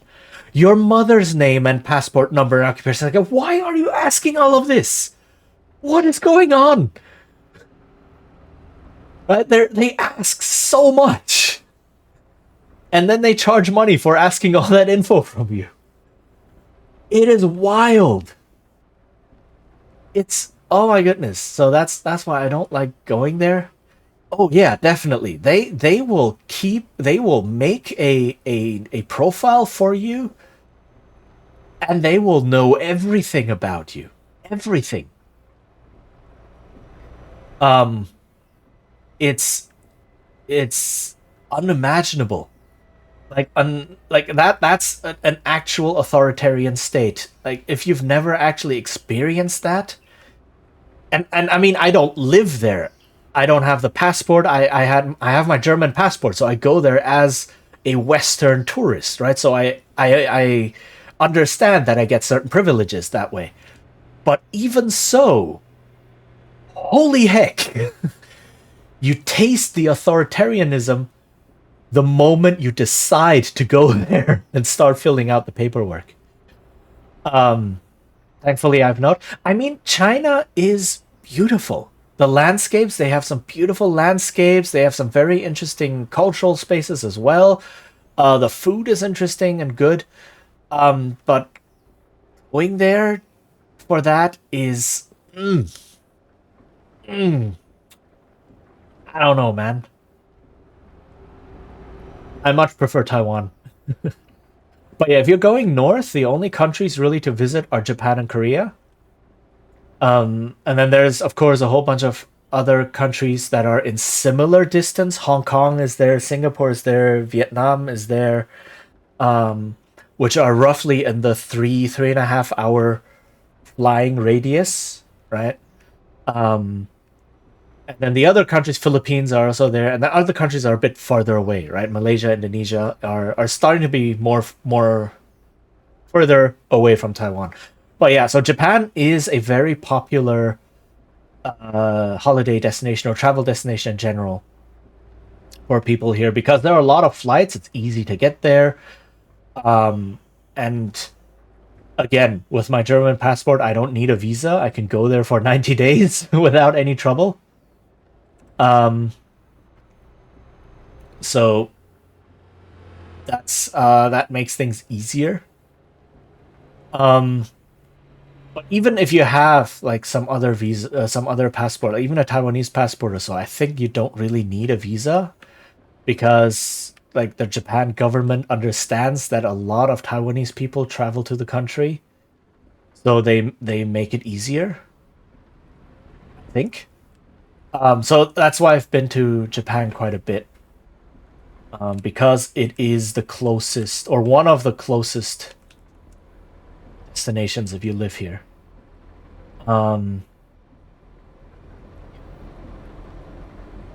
but I've never been to Nara.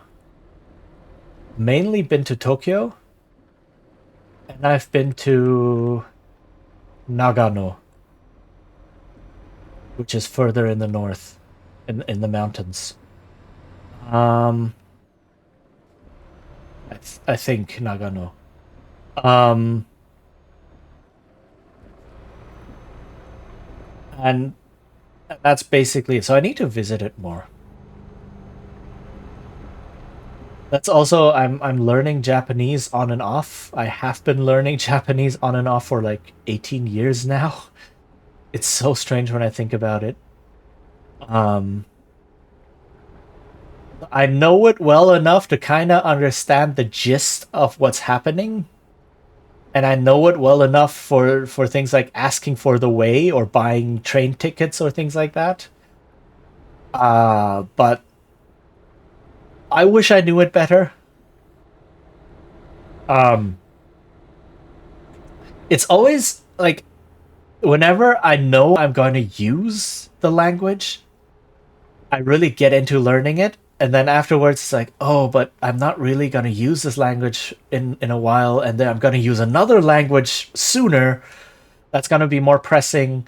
So I learn that language instead. And I just jump from language to language that way. It's really, which is why whenever someone asks how many languages I speak, I never have an answer. I don't know. It depends on my plans, kind of my travel plans and such, in a way. And so now that I'm living here in Taiwan, I'm like, I want to learn Taiwanese, which is not the same as Mandarin, which is what I actually speak.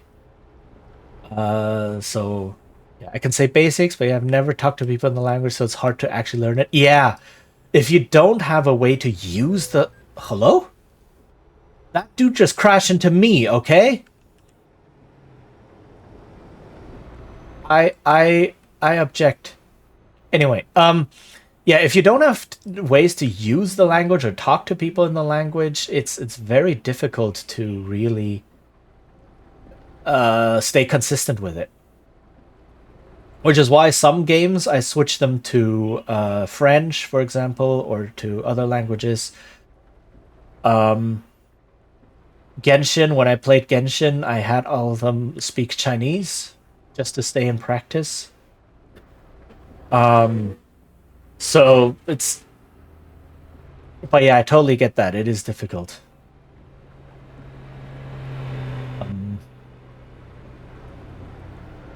But yeah, I might have reason to go Japan again soon-ish, maybe. I have a friend in Germany who lived in Japan for a year, who speaks Japanese as well, and he got a potential job offer in Japan, possibly. I don't know how he found that. I don't know how he got it, but he did say that he might be moving to Japan for a while for that job. And then I have an excuse to go visit him in Japan and then go travel there again. So yay. You know, gotta abuse the clout. Nah, I'm kidding, but yeah, no, it would be cool because like visiting him in Germany is visiting my friends in Germany in general is a much bigger undertaking. Because just I mean there are direct flights and I'm thankful for that. Right, Taipei Frankfurt, there is a direct flight. But that flight costs a lot of money and it takes like 12 hours. So it completely, like afterwards, you're completely exhausted. You have jet lag and everything is miserable. And you have to, like, you can't just go over there for a weekend. You have to go over there for 2 weeks or so. Right? Otherwise, why are you traveling for 12 hours each way, paying 1,500 or 2,000 euros for the tickets or something like that, right? It's no, you can't justify it. But for Japan, I could totally imagine going to Japan for a long weekend, right? Just jump on a plane. 3 hours later, I'm in Tokyo, and then spend 2 nights there, and then come back. Like that. That is totally doable, right? And doesn't require as much planning and effort. So yeah, that's something I can do much more. And yeah, and if I have a reason to visit a friend there and just hang out, because again, I'm also thinking like if he moves to Japan, he's leaving everyone behind in Germany. He's leaving his girlfriend behind in Germany. So it would be nice to see him again, right? Just spend some time with him. So I'd move to Japan if I could get a visa. Um, Actually, there are a couple of people who live in Japan. Peeps, who was here earlier, I don't know if they're still here, lives in Japan. Um, but is not Japanese, I think. And there's another streamer I know who's also not Japanese and lives in Japan, works in Japan. So maybe they can tell you their stories. um, you know, but I totally feel you on that. I had to get my working visa here as well in Taiwan. I don't have a Taiwanese passport. I do have family here, but it's difficult to get that through my family. Also because my mom is not Taiwanese; she's German. So if I live with her, I can't even say, "Oh, I'm here to live with my aging family again, right? Uh, because my mom isn't Taiwanese. So I had to go through the whole process as well, and it took half a year to. Well, no, it took longer than that, kind of. And I got really lucky that I had someone who immediately said, "Yes, we're willing to do the whole working permit for you and apply for that with the government." And then I could get my residence card here. But yeah, I totally understand the hassle. Um, and it's definitely a very big step, and trying to get everything in order, trying to get that job, and make sure you can keep the job, trying to find a place to live. Like I didn't even have to find a place to live for myself. Oh, I have to get off here. Right.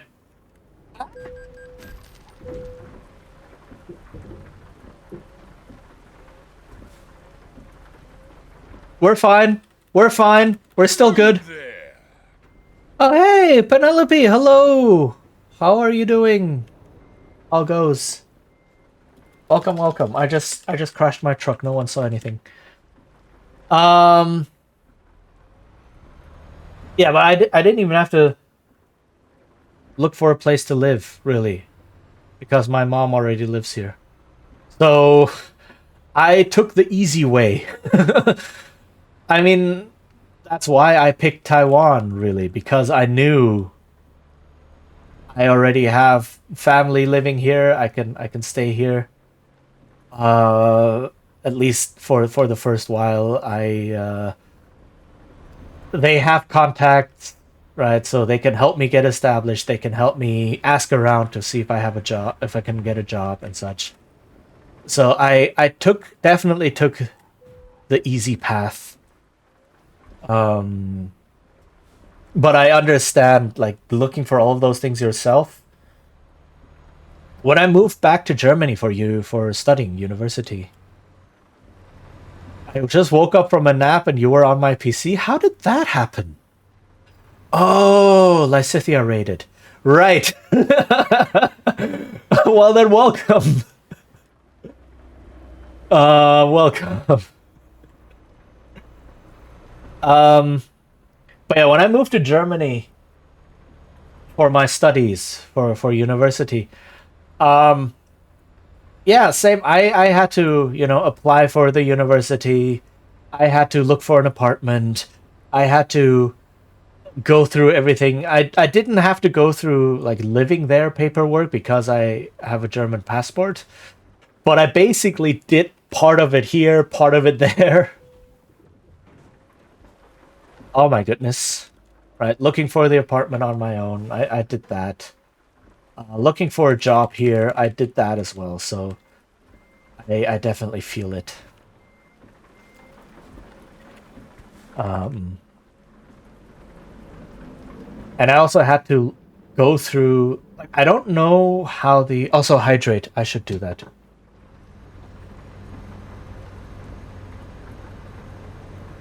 No, do not trust my driving ability. I do not like driving.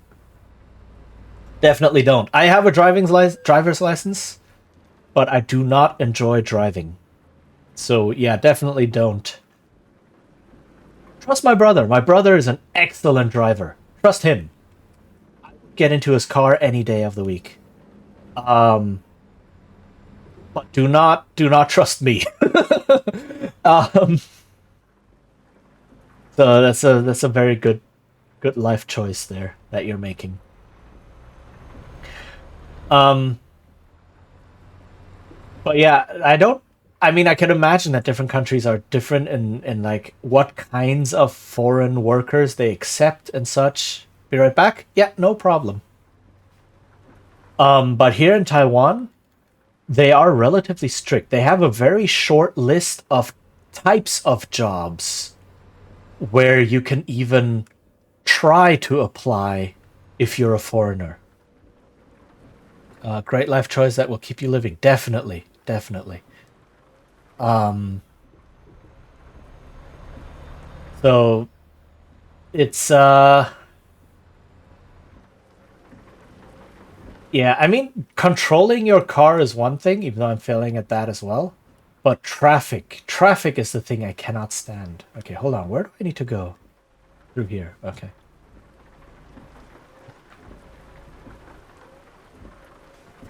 I might. I mean, New Year's is still a long way off, and I didn't do anything this New Year's, right? Because I had issues to work through.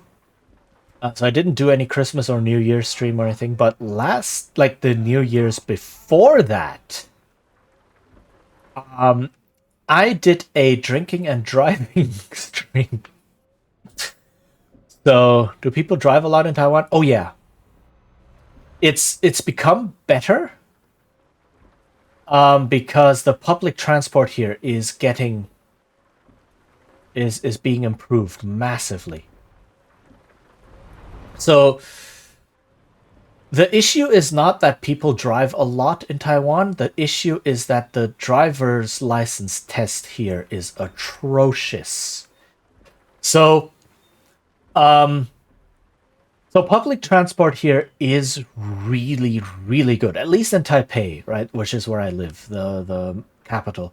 But they're building that up in other big cities as well, like Kaohsiung, the second biggest city in the south, also has that. So the metro system is really good. It is really regular, really reliable, safe, and gets you to where you want to be, right? You get a train every 5 minutes, and they're expanding the network all the time. Heck, they started building the metro when I was in school, when I was a kid.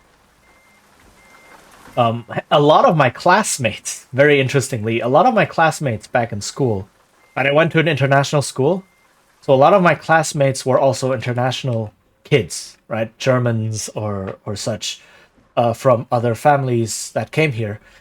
And several of the families that came here were engineers from like Siemens, because the engineers were invited here to help build the metro. Right? They got engineers from Siemens to use their know-how on building a solid metro system. So we even went to the plant, and had one of the classmates' dads guide us a little bit and such. But yeah, public transport really, really good, and that has definitely cut down on the number of cars on the roads. And there were a couple of laws passed over the years that made driving safer in general here. So, for a long time, for instance, people here riding on mopeds or motorcycles didn't have to wear helmets. And there are a lot of mopeds and motorcycles simply because the streets are both full and small. Like if you're driving along alleys and such, it can get pretty cramped. So mopeds, like those Vespa style mopeds, are a very, very popular vehicle that people get here. And for the longest time, people riding those did not have to wear a helmet. And we got like many, many deaths from accidents of these moped drivers. Oh no. Every month, right? The statistics, the accident statistics, in general for traffic accidents were horrendously bad when I first moved here, which was close to 30 years ago now. Oh my god, look at this damage penalty, 25,000 euros damage penalty. Oof, that is rough. Um, I should park that truck. Listen. I practiced parking. Okay? I practiced parking these trucks. When I played the tutorial of this game, it told me I have the option of parking the truck or just pressing a button and let it park for me. And I said to myself, I will practice parking the truck, reversing with a trailer and parking this thing until I get it right. And then I spent something like 2 hours parking that dang tutorial cargo until I got it right. And so that's the one thing I can do well in this game. Reversing with a trailer and parking it. That I can do. Driving? Eh. But parking it? That I know. So, yeah. But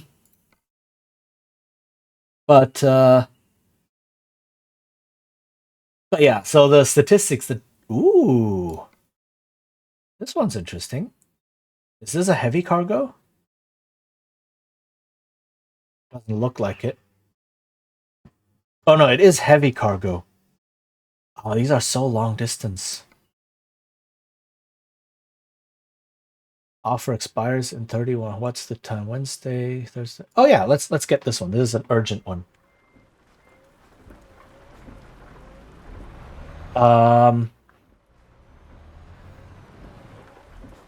So you need to be able to drive it to get to parking it. You know what? As long as I can still move the truck, I call that a win. But yeah, traffic accident statistics or just traffic accidents here were really, really bad. Like in school, they had to really teach us, drill in, do not cross the road until you definitely see the green light, and even then look both ways and be careful of cars, because like lots of kids were getting run over by cars. It was really bad. And then they changed many laws, or added a lot of laws, and built things like overpasses and underpasses, changed the way the traffic lights work. Now every single traffic light in Taiwan has a countdown on it. Every single one. Because they discovered that a lot of people would rush through lights, right? And not know that they have to stop now, or they would take too long going through a light, and then the lights would change, and then other cars would start driving, and so on. It was a mess. So now every single stoplight for cars and for pedestrians has a countdown timer on it. You drive a truck to Taiwan? Are there? No, you cannot. You cannot drive a truck to Taiwan. That does not work. There are no bridges connecting this island to anything else. Heck, the closest coast, which is China, right? The closest mainland, the shortest distance, is what I want to say, between mainland China and Taiwan, is about 100 kilometers, which is give or take 60 miles ish, 62 miles, something like that. You cannot build a bridge. You have to use a boat or you have to use a plane.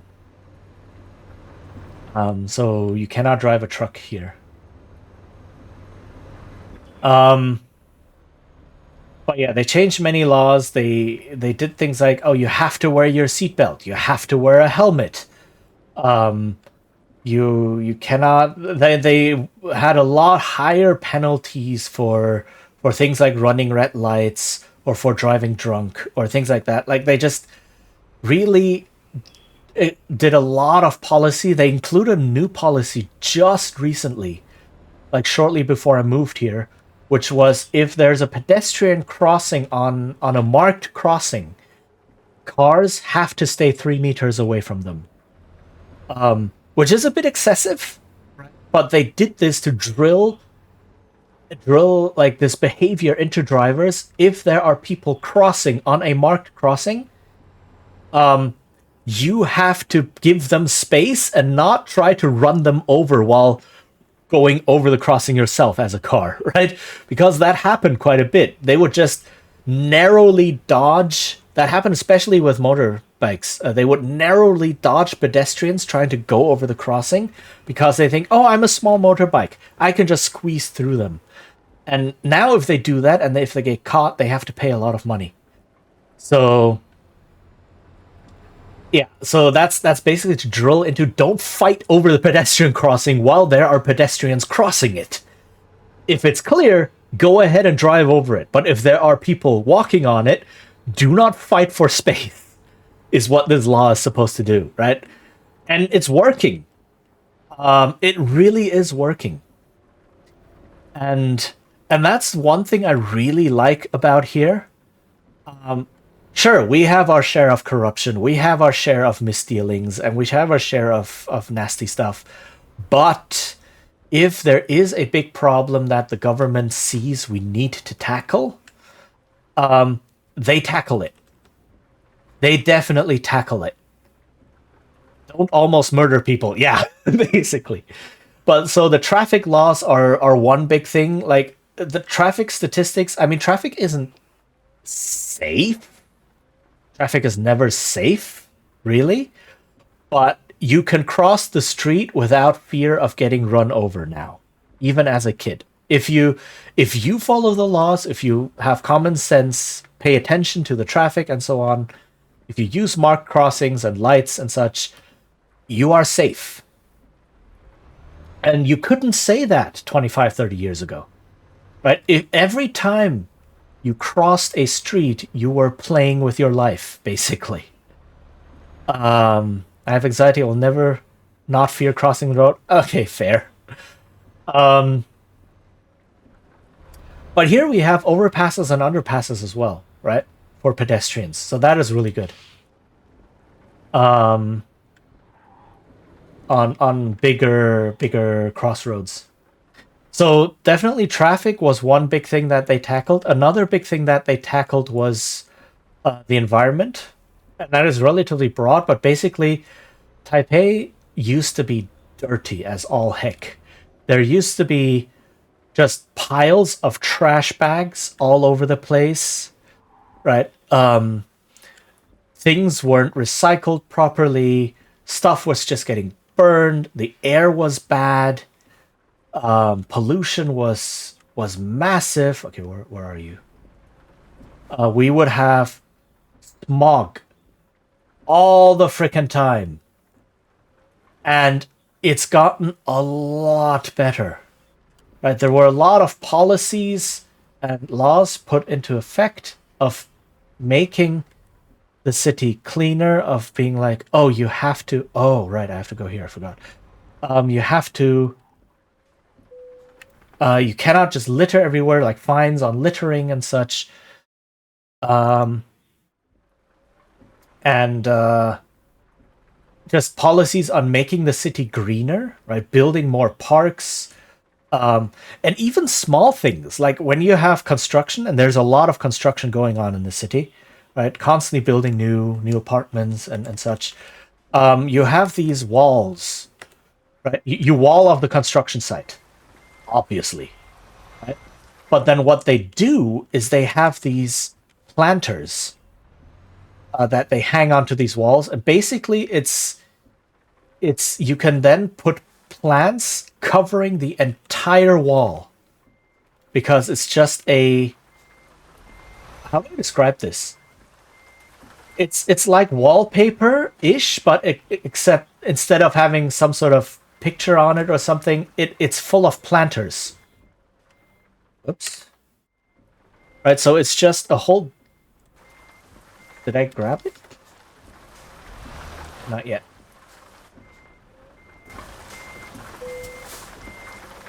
Okay, there we go.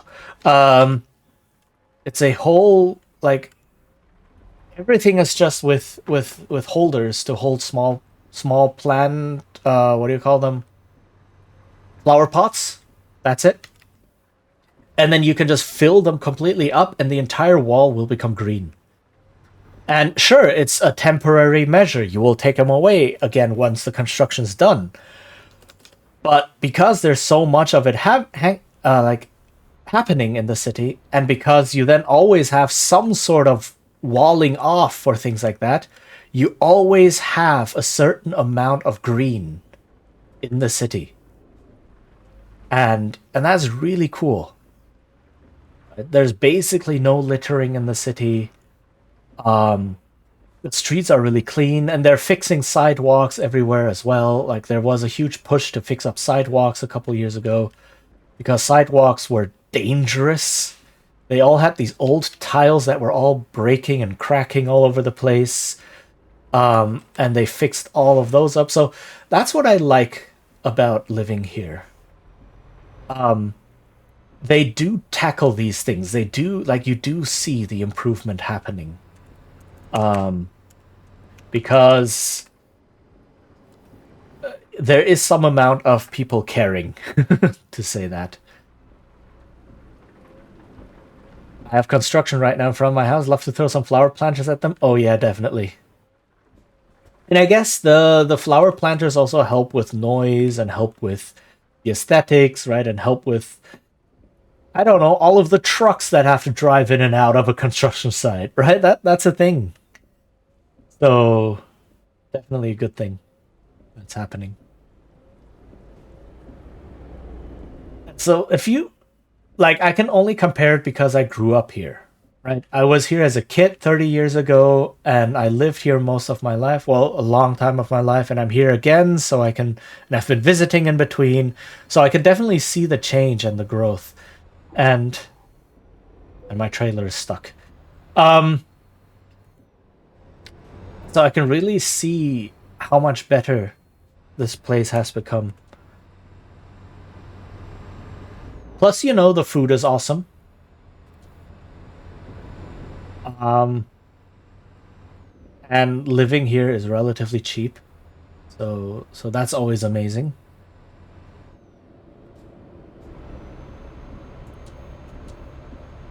Hello?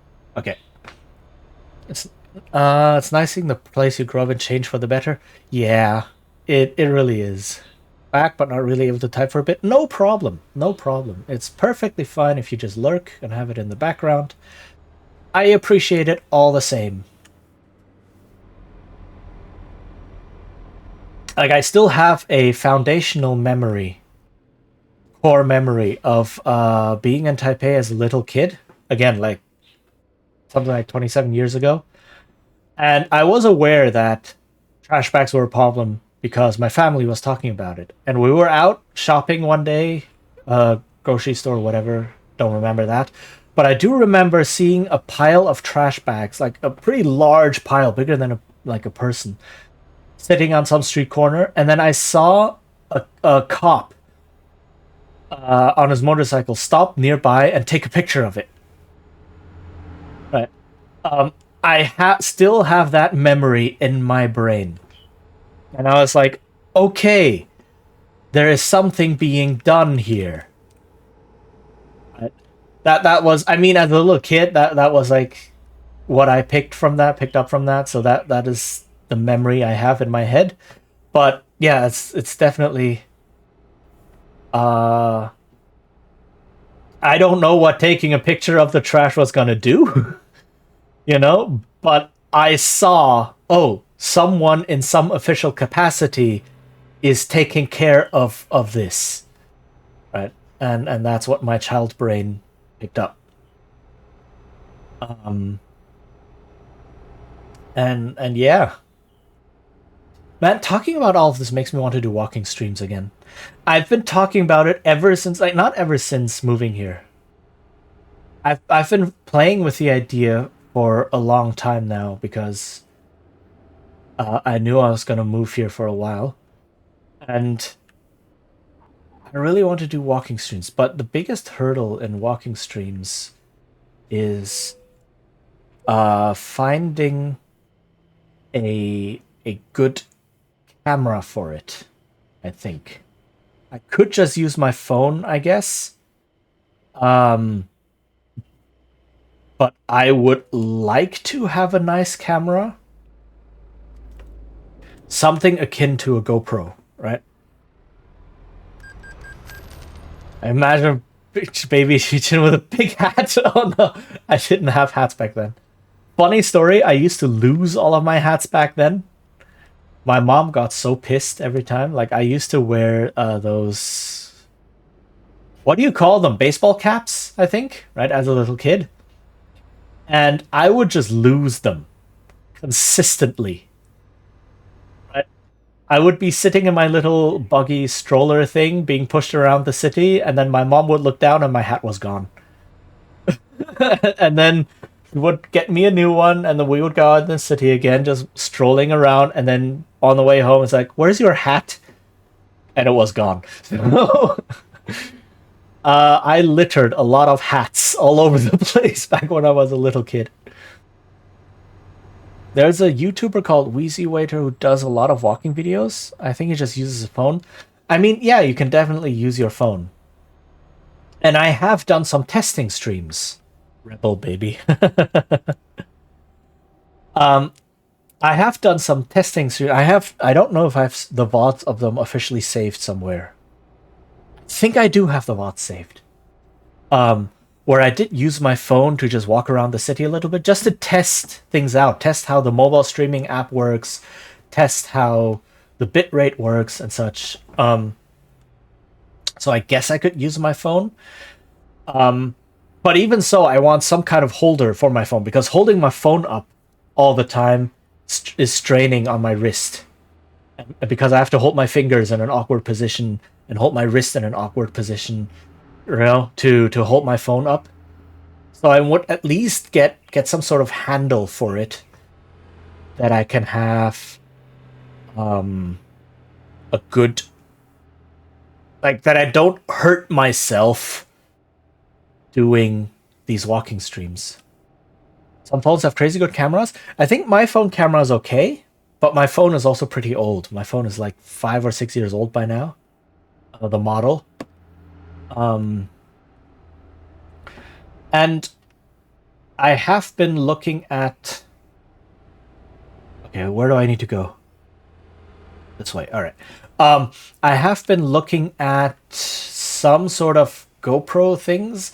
There are some that have a... What do you call that? That have the stabilization mechanically built in. So it's not digital stabilization, it's mechanical stabilization.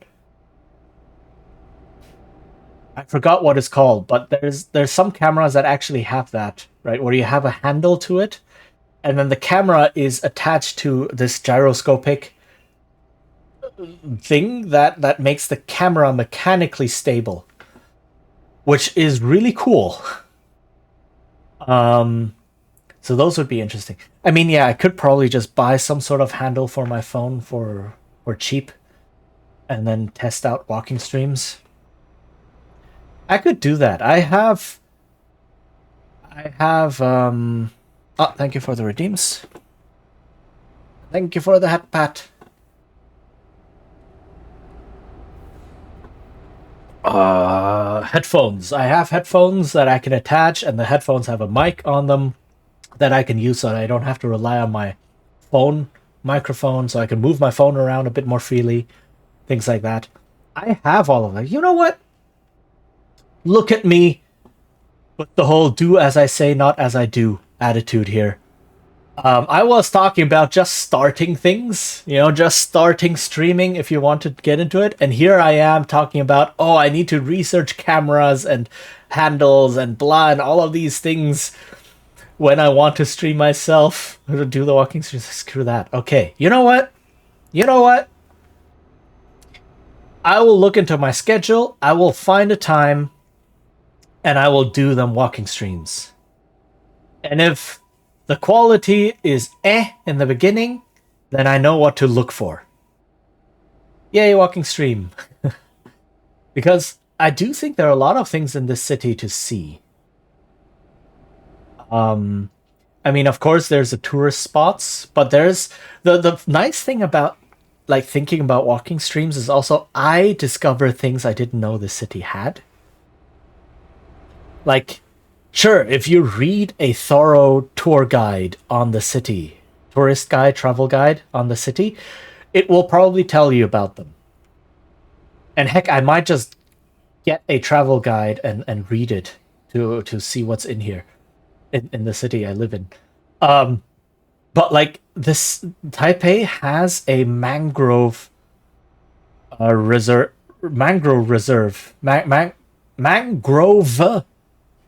reservation. Is that what you call it? A piece of mangrove forest. There, right? Which is fascinating.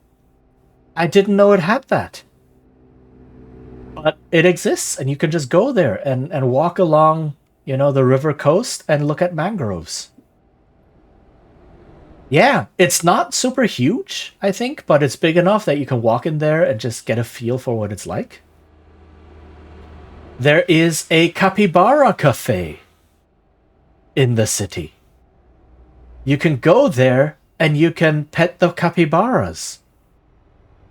How cool is that? I didn't know that existed. Yes, a capybara cafe. It exists. And there's all of these small hidden things, even things that might not seem interesting to a person living here, but which might be fascinating to see for people not living here. Like, we have an entire mall along with a market building, not just a marketplace, but a market building that is all just computer stuff. All of it. And then there's a market that extends into the side streets from there.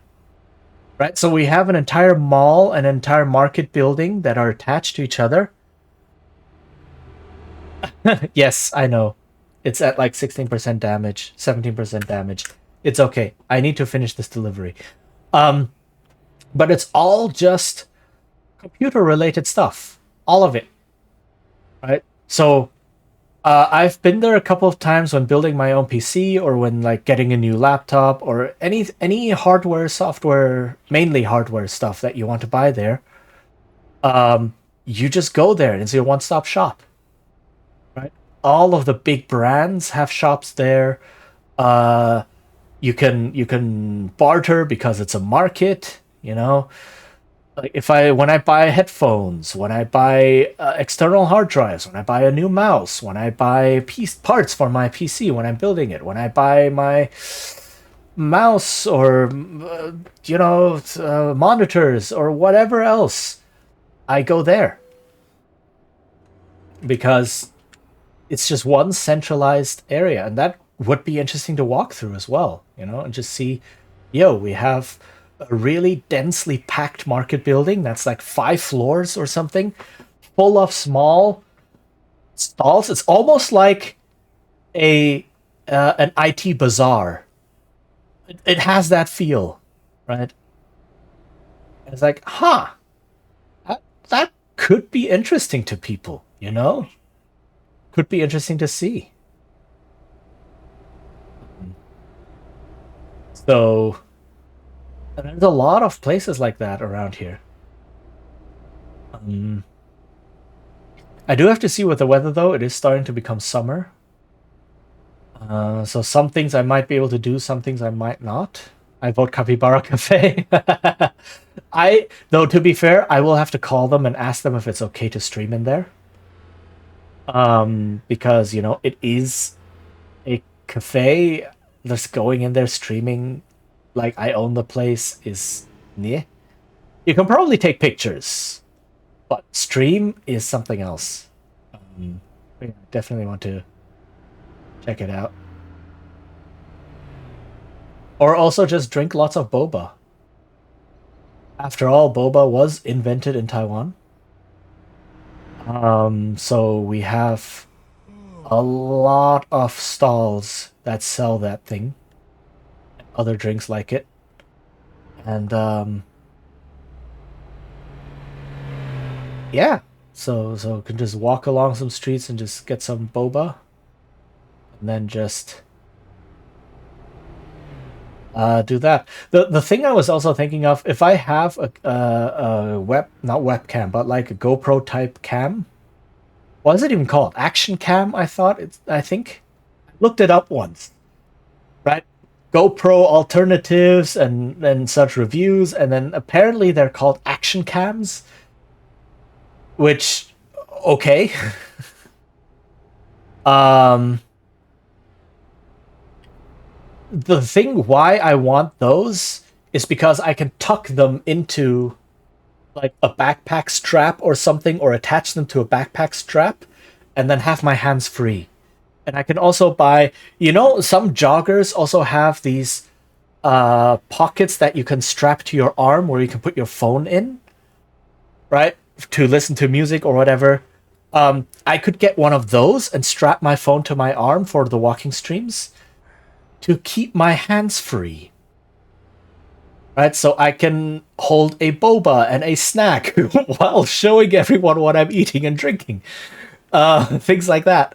But yeah, it's and it also looks a bit less conspicuous. Like if I just have a small camera strapped to my backpack, it's much easier for people not to see it than if I'm holding up my phone the whole time. Right? Or if you take a tape. What? The point is to be not conspicuous. Though I have thought about, not taping a camera to my forehead, but using one of those headlamp types of straps and using a camera on there. I have actually thought about that. But then I decided against it because I remembered Aqua. So if you have a camera like that and you're walking, it's a lot like a first-person game. And if then the camera moves around every time I move my head to look at my chat, to look at something, or to just turn or whatever, to look at people not bumping into me or whatever, that's a lot of movement. I don't want to subject people to that. So if I have it attached to my shoulder or something, or backpack strap, there's a lot less random movement happening. Like I can turn my head freely, and the camera will not like jerk around as much. Would it be a good Cheech-in simulator? I guess. Life in Taipei simulator. Only the exciting bits, not the boring bits, not the whole paying bills and working a job. Only the fun bits of walking around and drinking boba. Only that. Makes for a good simulation game. We were talking about this earlier, right? A good simulation game only has the fun bits and not the boring bits. So, yeah.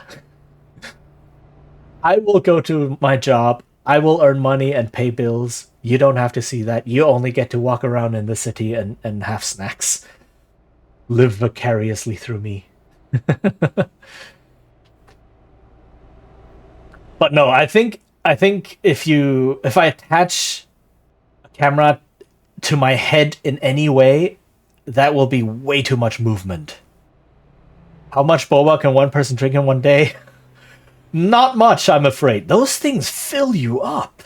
You don't think it, but they fill you up. Like drinking 1 cup of that is almost like having a meal. Right? So if I have one of those while having a meal, I am so full afterwards, it's unbelievable.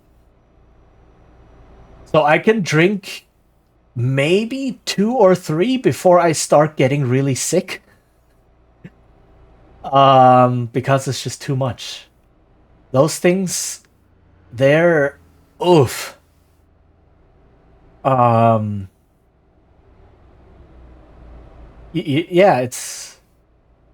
but they are amazing. I mean, the basic one, just the boba with milk tea, is nice, but there are so many variations here as well. It's really cool to just try or just go to one of these and show them. Oh, look at what they have. And something like if I have a camera not attached to my head, I can order food and drink at a stall without putting the person's face front and center that I'm ordering from, right? I can take my camera, put it onto the menu or move it down, right? And look at the person I'm ordering food from without blasting their face all over the internet. Are food stalls a thing in Taiwan? Oh yeah, definitely. They are definitely a thing. It's you have many streets where you have just food stores along the street. But also there are a lot of stalls and there are night markets. That's another thing I need to take everyone on. A night market. Um so it's just streets full of stalls, and then you can just get a lot of amazing street food on there for really cheap. And the best thing about a night market is you go there, you skip breakfast, you skip lunch, and then you go to the night market, and then you just eat your way through the entire market because there's so much different food, and the portions you get there are not fully meal sized. So you can just get one portion of that, one portion of that, one portion of that, and he just goes past a dozen or so stalls and just eat a bit from everything, or just get one portion from everything and eat a whole bunch, and then you've just had a large meal. And that's really cool. But the ad is gonna start soon. Okay, so I need to go grab a quick snack, um, and need to get myself ready for when the raid train is gonna come in about half an hour ish. So yeah, I will be right back. Go get a drink, stretch, get up, move around if you can. I will do that. Go to the toilet if you have, blah blah blah. I will get a quick snack, hopefully. Yes, and I haven't had breakfast yet. It's almost 3 p.m. I need some food, so I will be right back.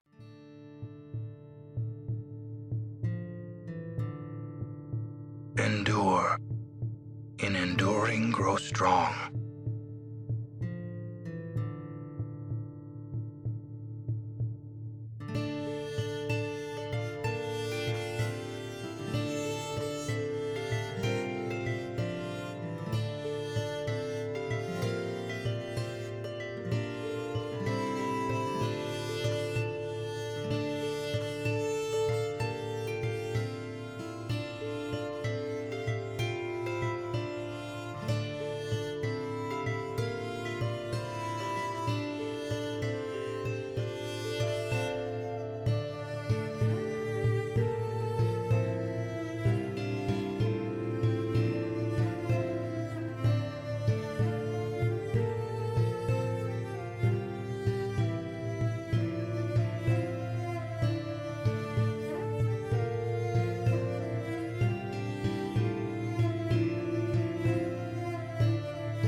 Did I beat the ad? I don't know.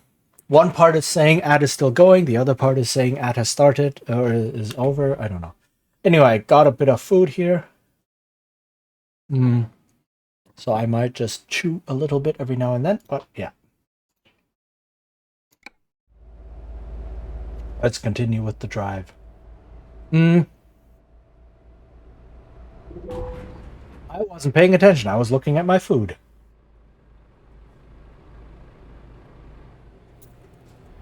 Don't eat and drive. Can confirm my ad is over? Okay, good.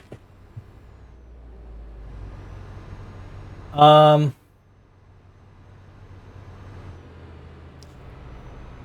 yeah, food. The great thing about Taiwan as well is, I mean, the food here in general is good, and you also get a lot of different food. Right? It's relatively easy to find food from all sorts of countries. Well, Western food, not so much. Please don't crash while eating. I'll try. Western food, not so much, but a lot of other Asian cuisines is very easy to find them. Right? You can get a lot of Japanese food, Korean food, Vietnamese, Indian, Thai, Malaysian, and all of that here, and it's no problem to find them. Also because a lot of people from those countries live here. Right? And then they cook their food. What's the vegetarian vegan scene like there? So yeah, that part is, it exists. So generally in Chinese food or Taiwanese food, there isn't really a concept of vegetarian, right? So you get a lot of things like, you get a lot of mixes. You order a vegetable dish, but it comes with meat sauce on it, like sauce that was made with meat. Or you get lots of dishes that have tofu and meat mixed together, because tofu is not a meat substitute, it's just its own thing. Right? So but there are definitely vegetarian places, mainly because more and more people here are also, where do I go? The left. Okay. More and more people are eating vegetarian and vegan. And another way where you can find a lot of that is Buddhism. So Buddhism is quite big here. So that means there are also a lot of practicing Buddhists. And where do I need to go? Oh, here. And in Buddhism, you're not allowed to eat animals, right? So there are like places that cater to that kind of clientele as well. So, and again, like if you eat out, it might be a bit more difficult, but if you cook your own, it is relatively easy, just because there is so much fresh produce here and you can get it so easily. It's very easy. Like there's a huge variety of vegetables, huge variety of fruit, huge variety of tofu, right? So it is like, if you cook your own food, it is relatively easy to get vegetarian ingredients, is what I'm trying to say. Where do I need to park? Not there. Okay. Hold on, let me check where the parking spot is. Oh, I'm a bit off. Okay.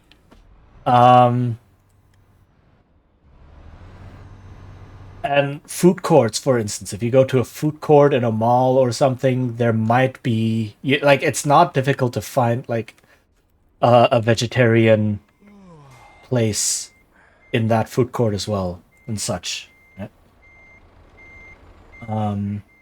So I would say, like, I don't have any direct experience because I'm not vegetarian, but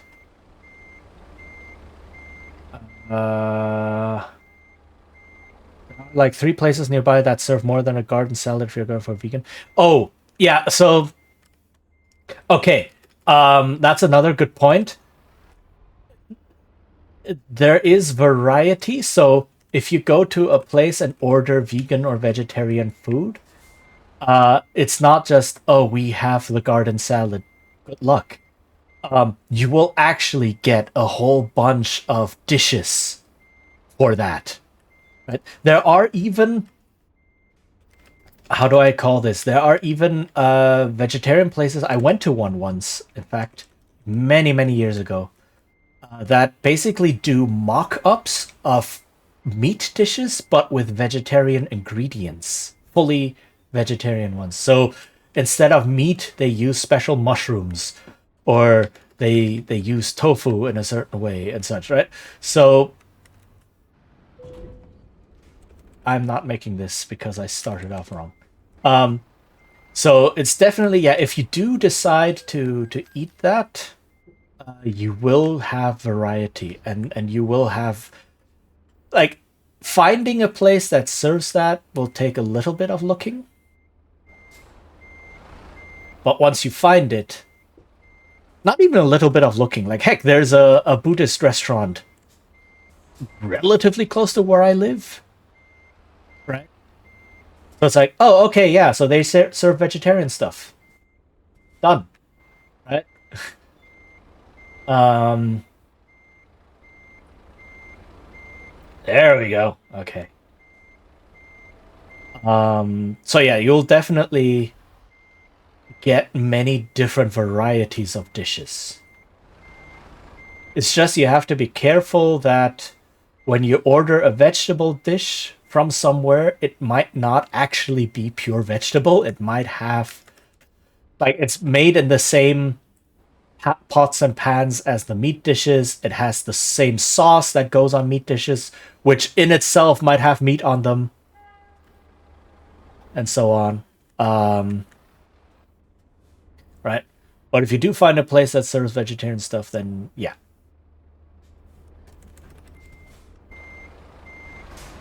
And there are a lot of very simple dishes that don't have meat, like the special type of pancake, which is really just called an oil and spring onion pancake. I am failing so hard at this right now. Oh my goodness. That's because I'm talking about food.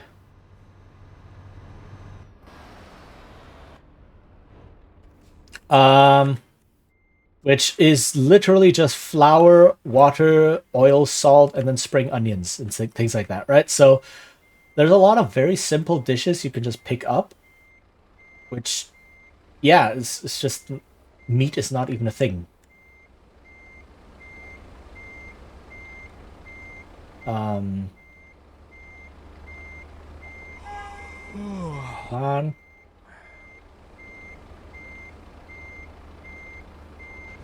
Okay, there we go.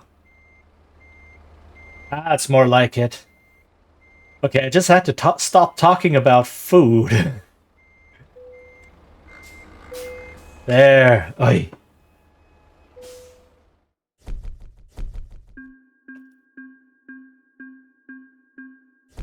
Yay! There we go. Okay. Mm, Let me see if there's a service station somewhere close by. Here. Okay. Let me just drive and get my truck fixed.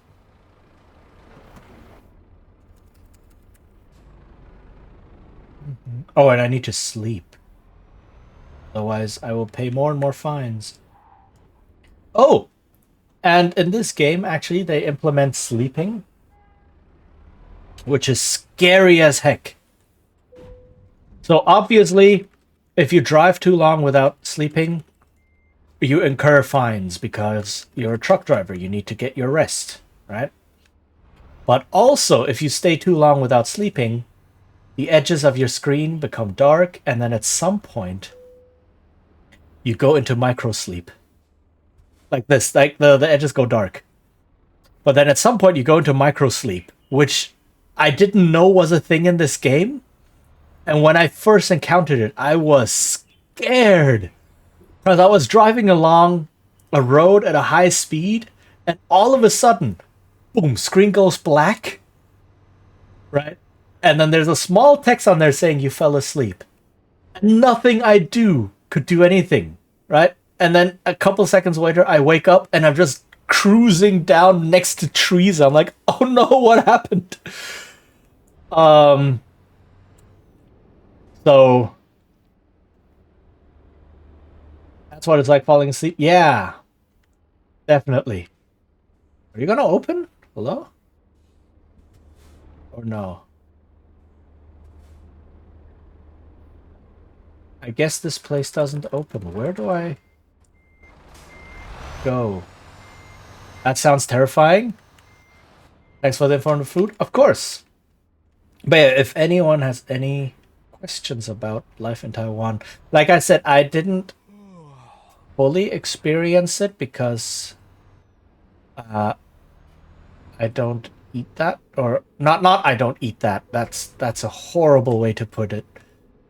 I'm not vegetarian. I'm just, yeah, simple phrasing. So I don't have any experience looking for places that serve that. A good friend of mine is, though. And I've been trying to get him to visit. So I've been kind of sort of keeping an eye out on that.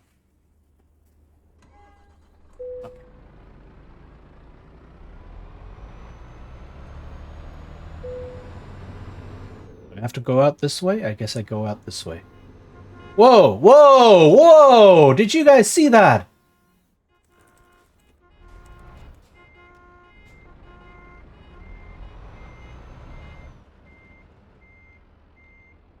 Whoa!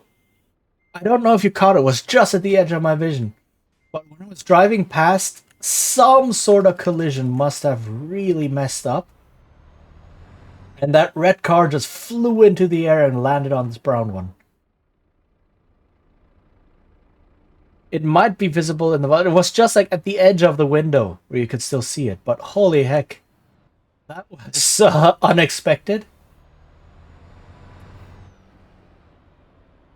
So there must have been some sort of weird collision thing that just built up momentum. It's always funny when things like that happen.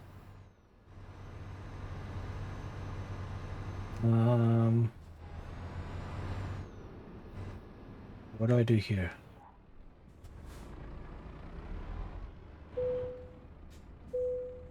Security stop? Yeah, but truck damage, I mean, I'm going to a service station now, so, it's okay. You clipped the car going flying? Oh, thank you.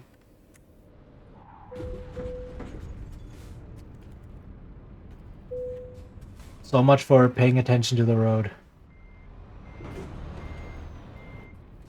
Oh yeah, I mentioned this before changing topic somehow. So for New Year's, you are banned from driving and eating. As long as it's just in a simulation, it's okay.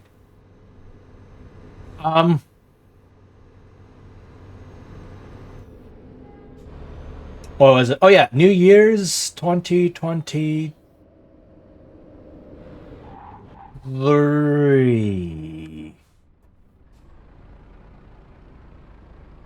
Yes, from 2022 to 2023. That New Year's. I did a New Year's stream. And I played this game. And because it was New Year's, I drank champagne. So I literally did a drink and drive stream. And believe it or not, it went worse than this. Oh, look at that sideways wheelie. It went worse than this. So, I might do it again. For the next New Year's, maybe. Though you cannot do any Twitch redeems that include alcohol, so I cannot do any channel point stuff, make me take a shot or something. You're not allowed that. If Twitch finds out, they bonk you. But no one says I can't drink on my own. Right? So so that might be an idea. But yeah, that was definitely a thing.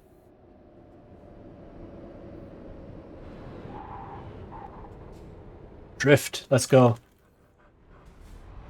This is trucking drift. Yeah,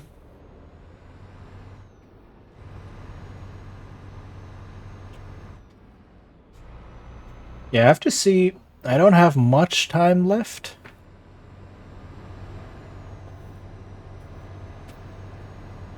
Oh, red light. Never mind.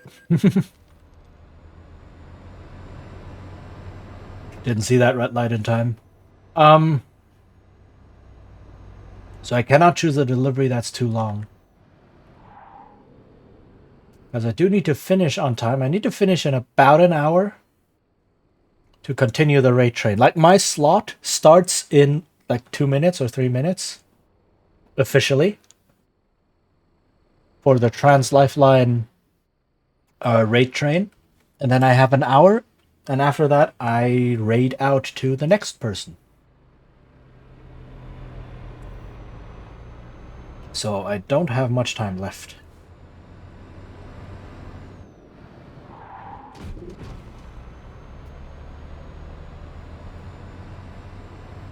Alright. Yay.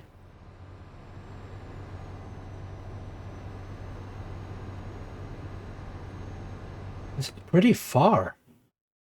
Whoa, okay, this is pretty far. Huh.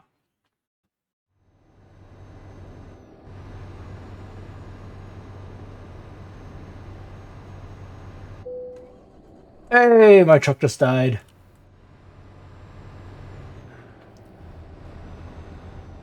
Okay.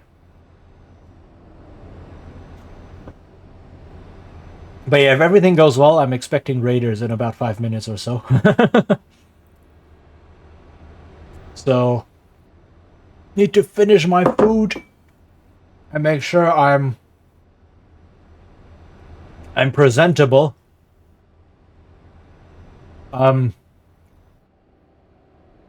For all the people in the Trans Lifeline thing. This is so exciting. Like, I've taken part in a charity stream before, or not taken part. I've done a charity stream before, and I've taken part in a raid train before, separately. But this is so much bigger. So I am actually kind of nervous now. Now that the time is inching closer and closer, I am actually getting very nervous. Also, that cop. Yeah.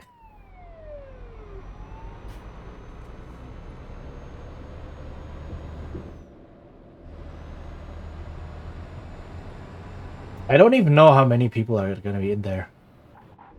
I am. Is there a word that describes being both nervous and excited? Nerve-sided? Exivus? No, that one sounds dumb. That one, no, that one doesn't make any sense. Oh yeah, my tires and my chassis are not doing too well. Okay. I am steadily losing money. I started this day with like 1.3 million. I am now at 1.26. Progress.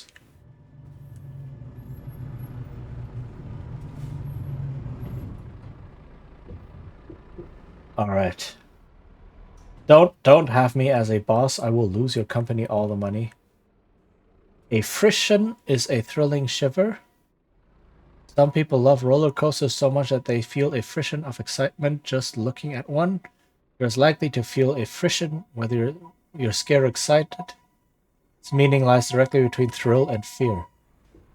Ooh, okay, okay. And it's interesting. I'm not sure that explains exactly what I'm feeling right now. I'm not feeling thrill, and I'm not feeling fear, I think. I think those might be more extreme versions of what I'm feeling right now. Like, I'm feeling excited to be part of this and excited to welcome people to the raid train. But I'm also a bit nervous because it's the first time doing it. And I don't know what to expect, and I don't know how it'll go. So I feel like Frisson is the more extreme version of whatever it is I have right now. Still good to know, but maybe not quite what I'm looking for. All right. Let's check for jobs. Where am I? Rostock. Good luck. Good luck. Yeah, thank you. Thank you. Although I am unable to read how much money we've made. Right, I wanted to check out how much money we've made. I have the progress bar, the total progress bar up on the screen. But on my OBS, it's too small. I cannot see what is happening. So let me just check real quick. $6,025.97. Oh my goodness. That is freakishly amazing. And we're just starting. Like, my time slot is 12 a.m. Wednesday. I start off Wednesday. Oh my god, I should not have said that. I'm even more nervous now. Oh no. I start off Wednesday. Why did I say that? Well, I guess I can now put that into my greeting. But dang. But yeah, on the official timetable, which is in Pacific time, my slot is the first slot on Wednesday. So, yeah. I did not realize that because I was too busy converting times. Raiding party! Heyo! You must gather your party before venturing forth. How are you doing, Sacksmith? Hi. How goes? Welcome, everyone. Didn't make a rate message. That is completely fine. Everyone, if you want, just dump emotes in the chat or something if you want. Jonty, hi, Jonty. Skittleswitch, thank you for the follow. Welcome to the guild. Luna Lycan, hello, welcome. Mommy Dom OP, thank you for the follow. Taxi Lesbian, oh no, that's starting to pile up. Taxi Lesbian, thank you for the follow. Welcome to the guild. Yeah, how's it going, everyone? How was art? I hope you enjoyed it. What did you do? What art did you make? I am curious, because art is everything, and everything is art. Ruxine? Is that correct? Please correct me if I'm wrong. Ruxine. Welcome. Welcome to the guild. Thanks for the follow. I turned the Ohio flag trans, and then a bit of the Michigan flag. Dang. Doing the necessary work right there. Made the states trans. Awesome. Is what we need. I turned my truck trans, as you can see. So, but yeah, welcome everyone. Welcome to the next stop of the fundraiser raid train for Trans Lifeline. My name is Cheechan. I am a non-binary bard VTuber. I go by they, them. And I usually stream old games and or role-playing games, but today I thought, you know what? We're having a party here. We're doing some nice stuff. We're having fun. Let's just truck for trans. I have already crashed my truck many times. I'm probably gonna do so some more, so you guys can enjoy. I also realized that my slot here right now is the first slot on is a terrifying driver. It's the first slot on Wednesday, so welcome to Wednesday of this trans rate train for Trans Visibility Week. Hooray! I am totally not extra nervous when I realized that 2 minutes ago that is what's happening. But hooray! We're gonna have hopefully a very fun hour together. I've already been streaming for a bit because I just wanted to get warmed up and get the jitters out and get a chance to raise a bit more. And but yeah, we're hopefully gonna have a fun hour together, and then hop on to the next person. I said it correctly. I didn't like. Oh, okay, that's good then. I just realized it was Wednesday. Yes, it is Wednesday now in the US and Canada and those time zones. Well, Pacific time. I guess there are places that are even further west. But yeah, it is now midnight Pacific time, which means welcome to Wednesday. Yeah, so we're just here chatting. I'm crashing my truck. We're having a good time. I don't know where I am. Somewhere in Denmark, I think. No, northern Germany. Close enough.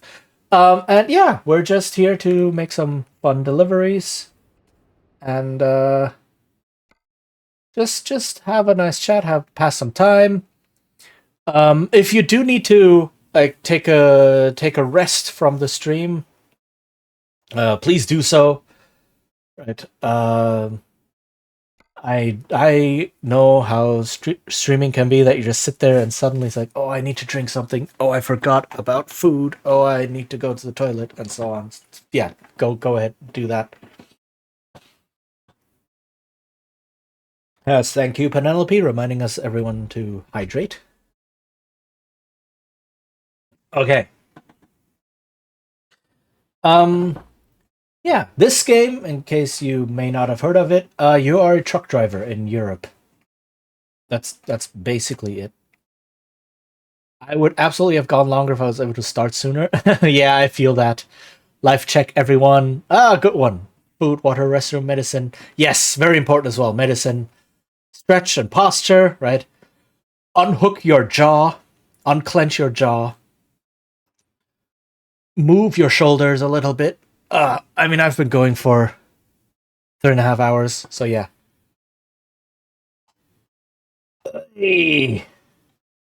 Okay.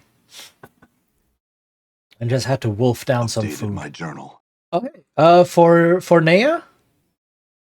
Is that how you say it? Please correct me if I'm wrong. Thank you for the follow. Welcome to the guild. Yeah. Gonna go take a bath while watching the rest of the stream. Yes, have a good bath. Thank you for being part of this, bringing everyone here, and yeah, let's continue this raid train. That's correct? Okay, good to know. Good to know. Let's see. We have some. This one's pretty short. We have a couple hours to deliver it. So let's do this one. Yeah. So basically, all you do is in this game, you look at what stuff needs delivered. You drive over there, pick it up, drive somewhere else, drop it off, done. And while you're driving, you can just, enjoy the scenery, enjoy these ads. Gesund, mach Sport, trink Wasser. Yes, very important. Drink water. Do sports, drink water, stay healthy. Follow that ad from the water company. And that's basically the game. So it's pretty chill. And I guess I could introduce myself a little bit as well more. I am a game designer as well. Tabletop game designer, specifically. So if you do want to stick around a bit, I do a lot of rants about game design usually. When playing games, and I also designed games live on stream. So I design tabletop games, tabletop role-playing games live on stream every week. So if you're into that, TLL. No, oh, sorry, I don't have that one set. I think mine is. Yeah, donation is the donation link. Is it? Did I not? Okay, did I not activate them? Am I dumb? Am I dumb? I did not activate them. Oh my goodness. Oh my goodness. Hold on.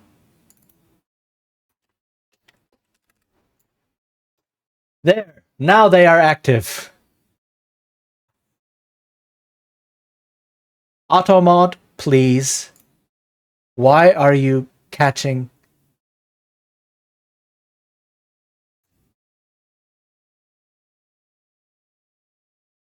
Why is there a double message here? Okay, welcome to stream setup.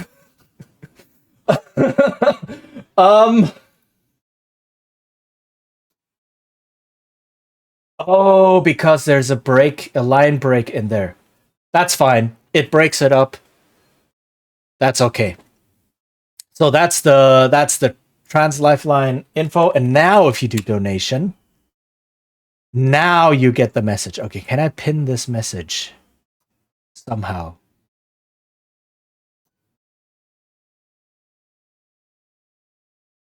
Can I pin this? How do I do this? I have never in my life pinned a message on Twitch chat before. So I do not know how to do this. Do I have to do it on Twitch? Can I do it on OBS? Does anyone know? How to pin a message on Twitch? I didn't find anything on OBS. So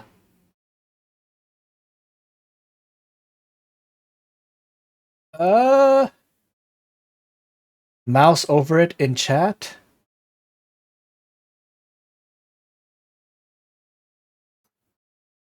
Mouse over.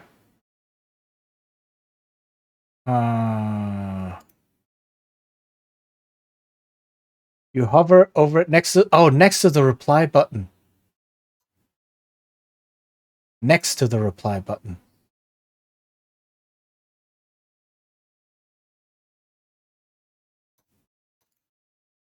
Doesn't exist. I only get reply to message. Uh-oh. Is there something wrong with my OBS? I think I need mods. I do need mods. I have 4 and they're never here. So try doing so on the Twitch page. I did. I tried it on OBS and I tried it on Twitch. It's okay. If it's not pinned, that's fine. You can use various different. You can use donation, you can use donate, you can use dono, you can use charity. All of those should be set up to give you the donation link. Did I also set a timer that I didn't activate? I think I set a timer that I didn't actually activate. I never actually set the timer. Okay, you know what? Never mind. Scuff. We live it. Pro streamer, by the way. I'm not actually, so I get to live in the scuff. I might have mod actions turned off.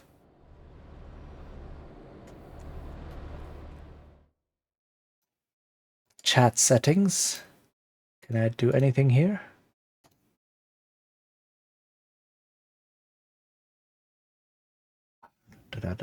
Show mod actions.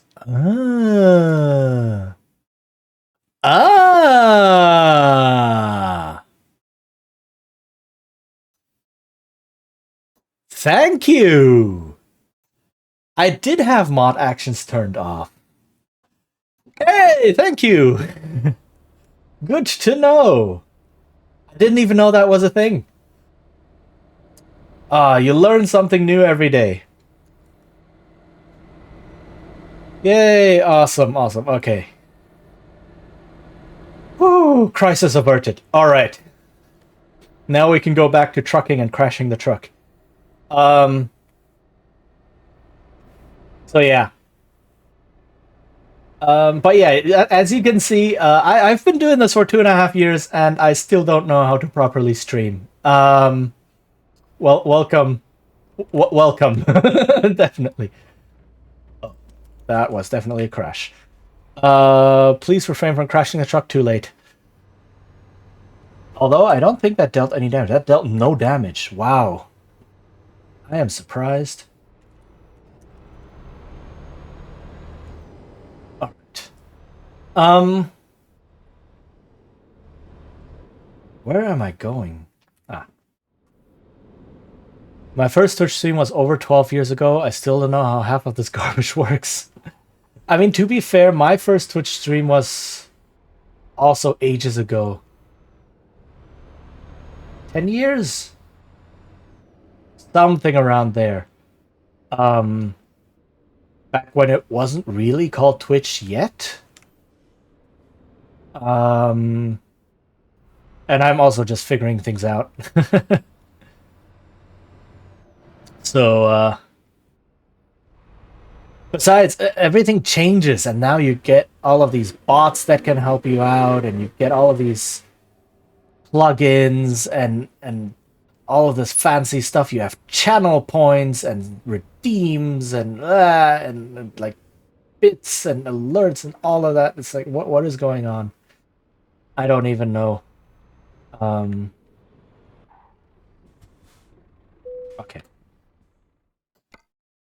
We wanted the boat. Where is the boat? Over there. Okay.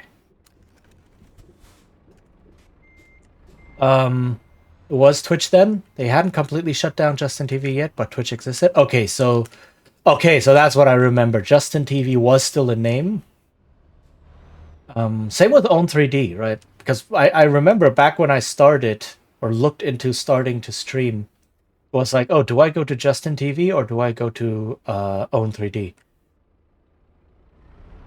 And all the links were still Justin TV something, right? The streamer code you got had that in there, or the things you inserted in there still had Justin TV in there.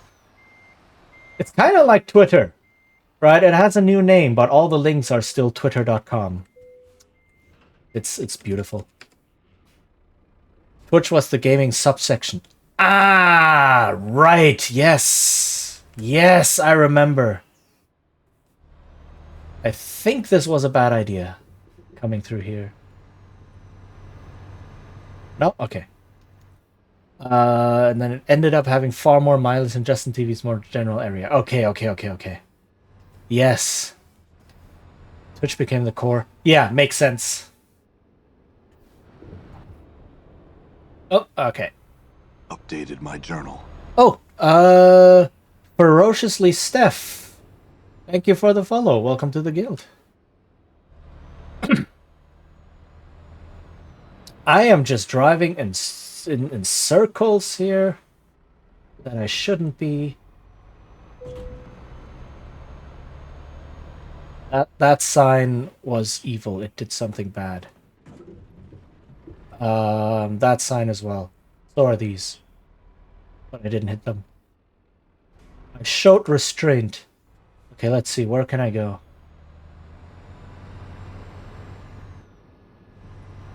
Hello? I forgot. I need to go to Sweden, which means going on a ferry.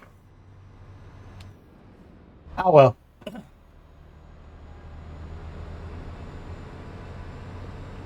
But yeah, that's when I discovered StreamerBot and discovered all of the tutorial videos explaining, oh look, you can do all of these things with it. You can make your own custom alerts. You don't have to rely on stream elements to do that. You can really, really customize them. I was like, what? That is wild. Am I stuck? I am stuck. The boat is too fat. Not that there's anything wrong with that, but I shouldn't have used that word. I apologize. I should not have used that word. The boat is too wide. Am I actually stuck in here? Are they telling me to go through to this ferry and then the boat is just like, I don't wanna, this gate is too narrow? Boat. Oh no. Seriously, this security gate, or is the boat too tall? Hold on, I need to check. No, it looks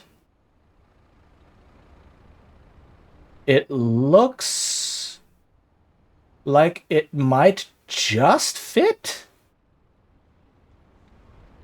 How am I stuck then? I even managed this? I don't know. I don't know. It told me to come here because this is where the ferry is. Oh no. Okay.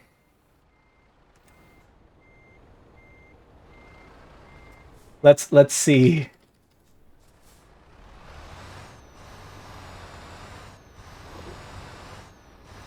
Oh, we're making it. We're making it. We're through. Ah, okay, we're through.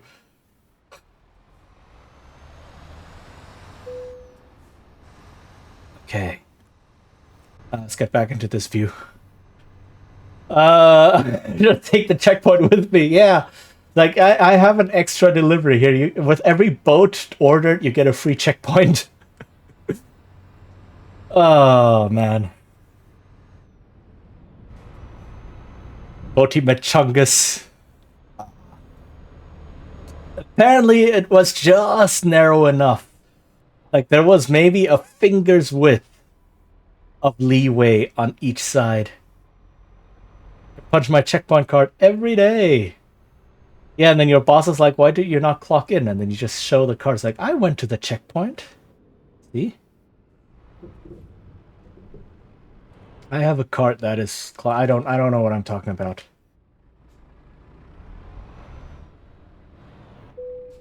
Okay, there we go.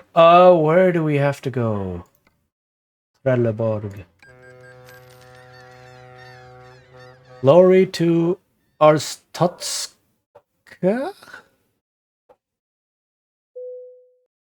Was that the shipping company and I didn't read the name?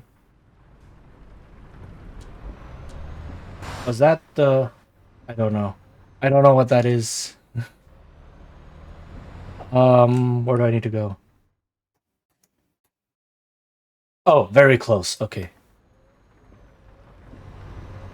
Try give... I want to. I own it. And, it's on my list. It's on my long backlog.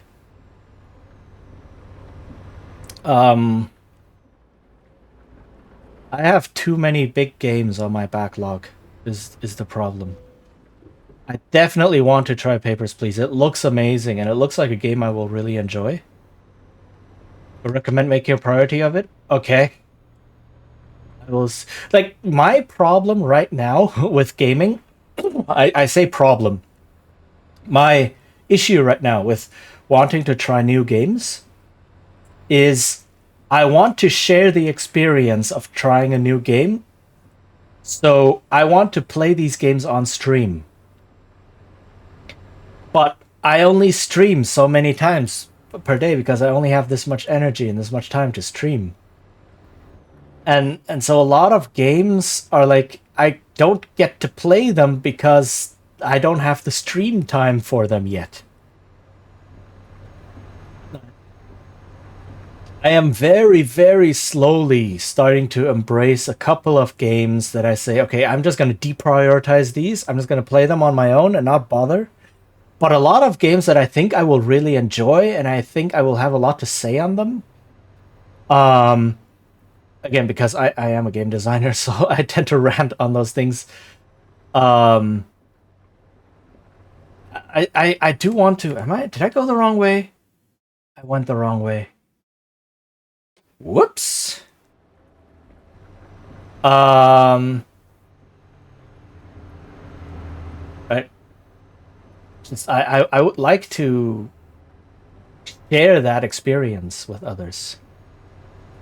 I saw the steering wheel on the left side and was like, wait, it's odd for Europe, isn't it? Should be on the right side. Yeah, it's just, well, it's not just England, it's Great Britain and Ireland. Both of them have it on the left side. Or drive on the left and have the steering wheel on the right. Yeah. I can understand. Yeah, delivery, we'll get there eventually. Yeah, the problem is this is an urgent delivery. So, I have 1.5 in-game hours left. Also, that car is not moving. Out of the way, I'm a truck. I have a delivery to make. So, UK and Ireland, yep. And I find it so funny. I went to Dublin once, not too long ago, just to vacation, just a visit. And I love how on all the pedestrian crossings, they actually put down look left on there to remind everyone that you're supposed to look in the other direction before crossing because the cars are coming from the other direction than you're used to. I find that like it's such an interesting commentary on like societal norms and like imperialism, tourist imperialism in a way. I just totally crashed the car. Psh! There was no damage, there was no fine. It's okay, la. It's all good. No one saw anything. Clear should turn on the boat's motor for extra propulsion. Yes, that is exactly how it works. And yes, exactly. Don't get my way. Okay, hold on. Where do I need to go? There. I hate these kind of crossroads in real life as well, where you have a series of branches in close proximity, or you need to pick the correct lane way before, or you end up in the wrong direction or something. I despise those things in real life. Like whenever I drive, I get so nervous and so flustered whenever I approach one of these, because I'm like, I am going to get into the wrong lane. I am going to turn it the wrong way, and I'm gonna just be completely off. And yeah, so I despise those things. Absolutely. I'm a mermaid. I totally know how boats work. Exactly, right? You should, right? They're invading. Be like the orcas. Say no to boats. I mean, boats in general are fun. Right? Sailing, for example. Sailing is a lot of fun. But like, yeah, no big yachts and things like that. Don't do that. Ships are acceptable. Yachts, yeah, but yachts are the bad thing. Yeah, yachts are definitely the target. I'm turning the wrong way. Some GPS will tell you which lane to be in. Yeah, I love those. Unless they're too slow in telling you. But the thing is, this game does have GPS. You can probably see it whenever I'm in the cabin. Right? It has GPS, but the GPS is rough. It is not very exact. Like the bare bones version. Ta-da! Okay.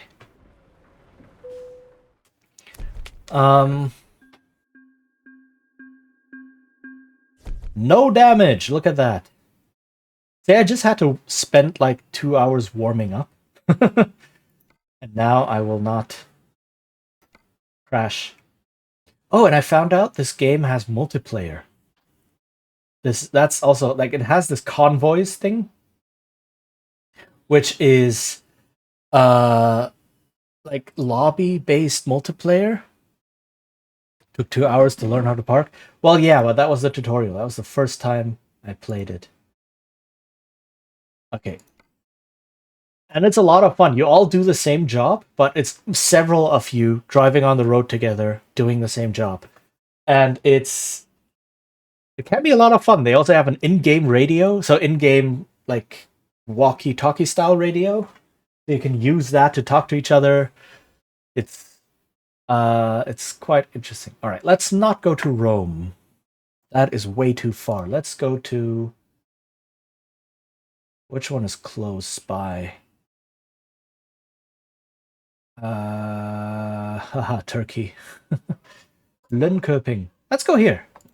This one's relatively close. Okay.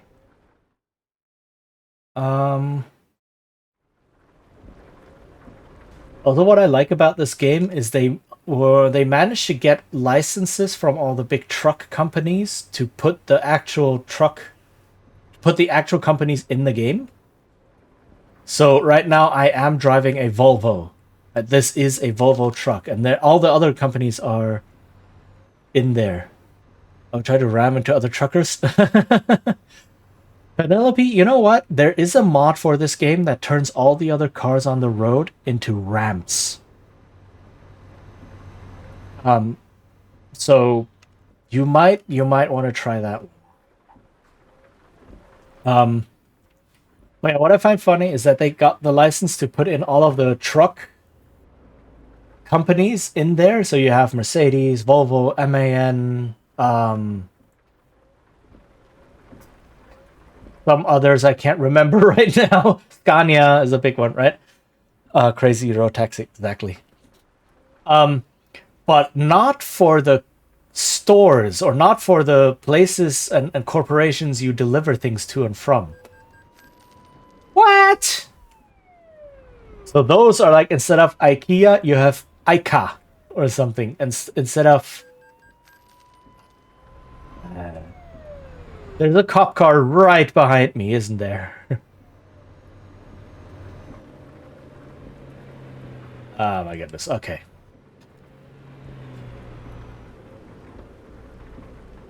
So it's pretty funny trying to figure out what they got there. I'm imagining that scene from The Simpsons.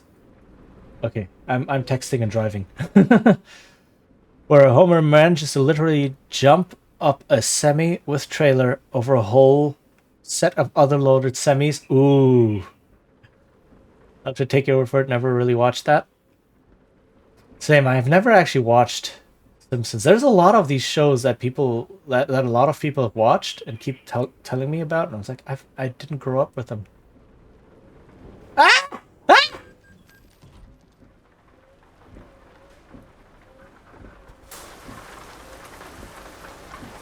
That dude came out of nowhere.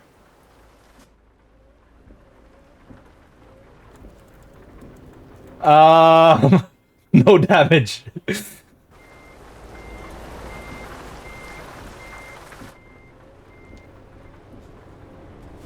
Well, okay, that happened.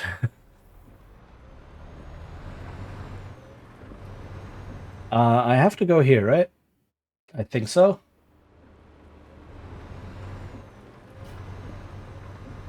Where do I enter the trailer area, the trailer park? Here? Here, okay. Oh, and ads will appear. So yeah, I do have scheduled ads. This is not where I'm supposed to go, is it?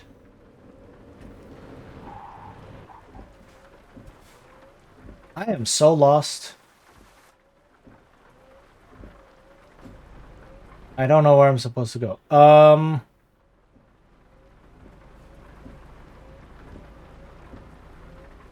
But yeah, I do run scheduled ads because those are the lesser evil compared to pre-rolls. Oh, this is the exit. Is it? No? Where do I go to pick up the... I'm so confused. Oh, I just crushed that car. Rip. Yeah, the lesser evil to...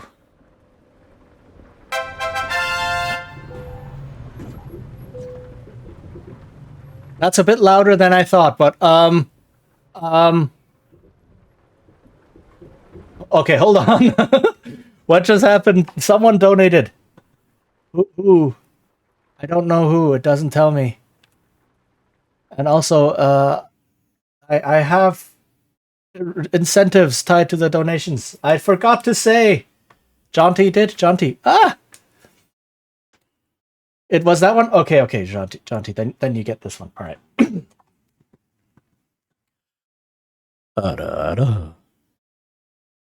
Thank you so much for that donation. Yeah. But that was a bit louder than I thought. That scared me.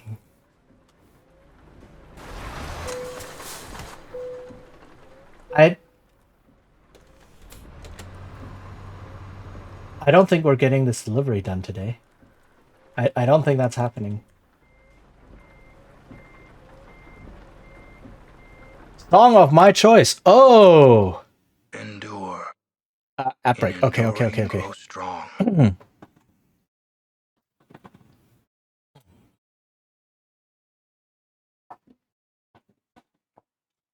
Song of your choice. Okay, let me use the ad break to look up the song. Taco Bell ad.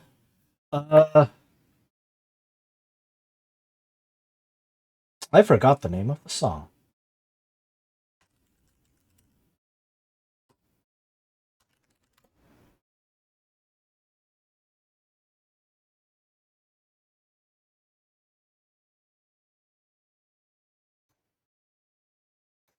Okay, I think I found it. All right.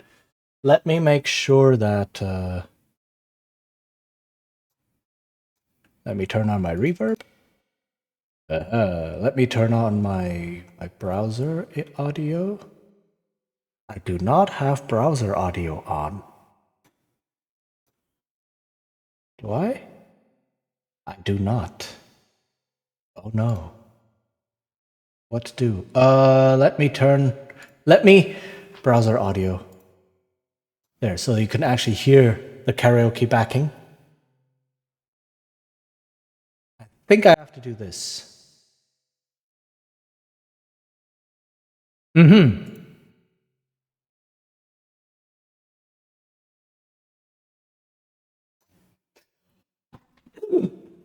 Okay. I was so flustered about doing this charity stream, I completely forgot what redeems or what incentives I put in for the donations. I guess you get a free ara then. That's also okay. Okay. I will wait for the ads to be done.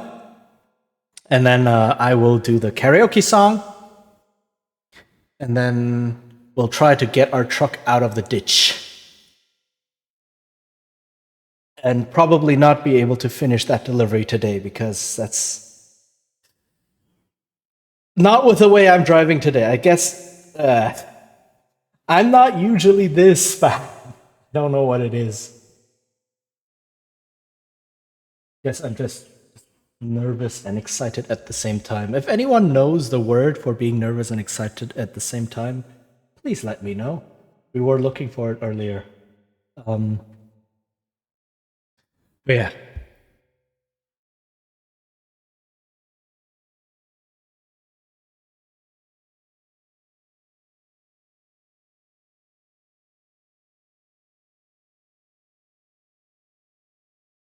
Support mount on nervous sighted? Okay, that one actually kind of works.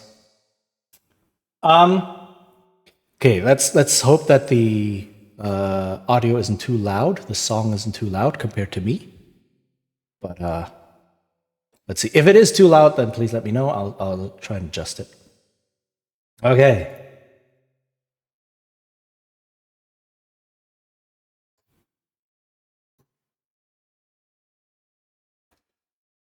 I know that your powers are... Why is he singing? Why is he singing? Why is this not karaoke? There we go. Now, is this karaoke? Karaoke clip. Is this it? Where? Why is this not working?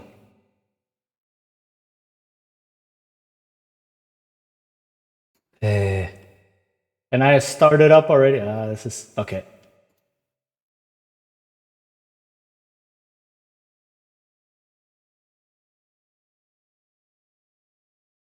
Maybe this one works. I never thought hyenas essential. They're crude and unspeakably plain. But maybe they've a glimmer of potential when allied to my vision and brain.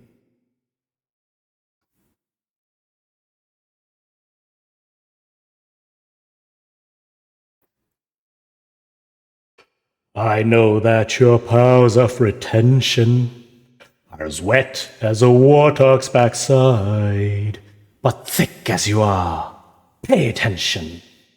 My words are a matter of pride. It's clear from your vacant expressions the lights are not all on upstairs. But we're talking kings and processions. Even you can't be caught unawares. So prepare for the chance of a lifetime. Be prepared for sensational news. A shining new era is tiptoeing nearer. And where? Just listen to teacher. I know it sounds sordid, but you'll be rewarded when at last I am given my dues. And injustice deliciously squared. Be prepared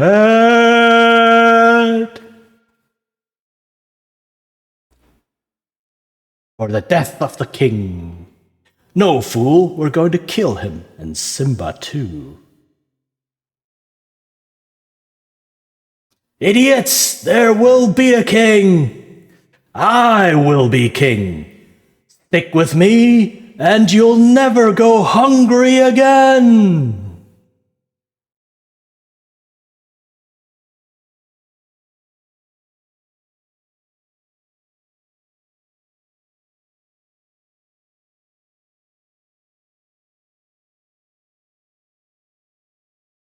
Oh, Crow, you're expected to take certain duties on board.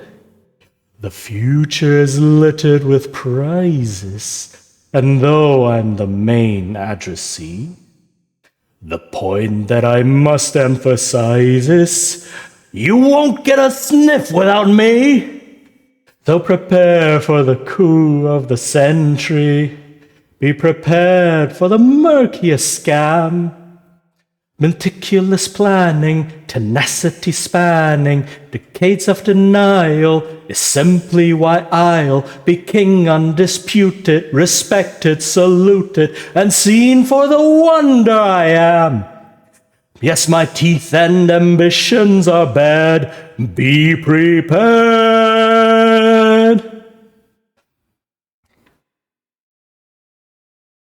Be prepared.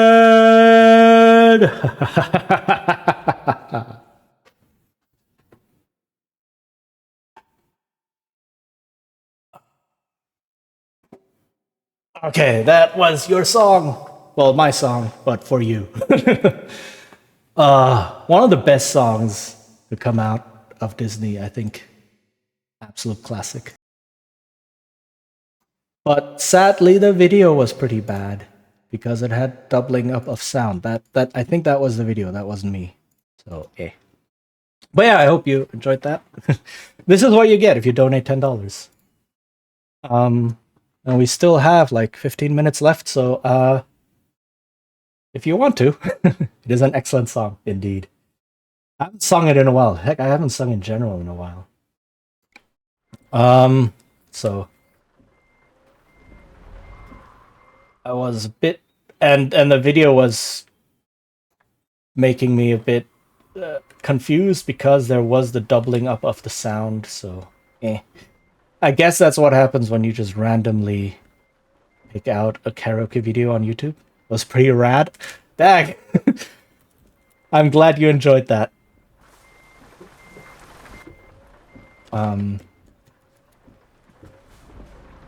So I haven't sung in so long. I used to sing a lot when I was in school. Like I was in various choirs and such, and afterwards as well. But I don't know, I just stopped, I guess. So yeah, I'm glad you gave me this chance to sing a little bit again. And not crash my truck. Ha. Okay, yeah, I don't think we're doing this delivery. Also, my truck is completely busted. I need to go repair it, so we're just gonna drive around a little bit. That's the thing about this game. Deliveries take a lot of time, real time. Like, if you do an actual long distance delivery from somewhere, like if you have the DLCs, if you deliver something like... Wait, am I wrong? I keep going the wrong way. From, like, Portugal to, I don't know, Russia or something. It might take you several hours of real time, like 6 or 7 hours of real time to play through that delivery. So yeah.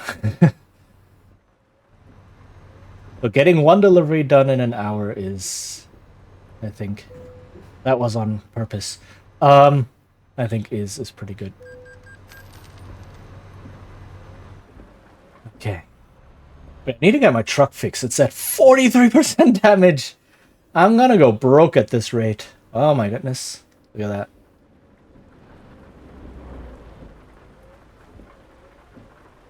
Alright, the repairs are gonna cost 50,000 euros. What's the over-under? Hard to tell which way's the wrong way on that ram since there's no signs a truck hit them. Yeah, man, these goddamn truckers. What, do they think they own the road? 52,900. Okay, that was close.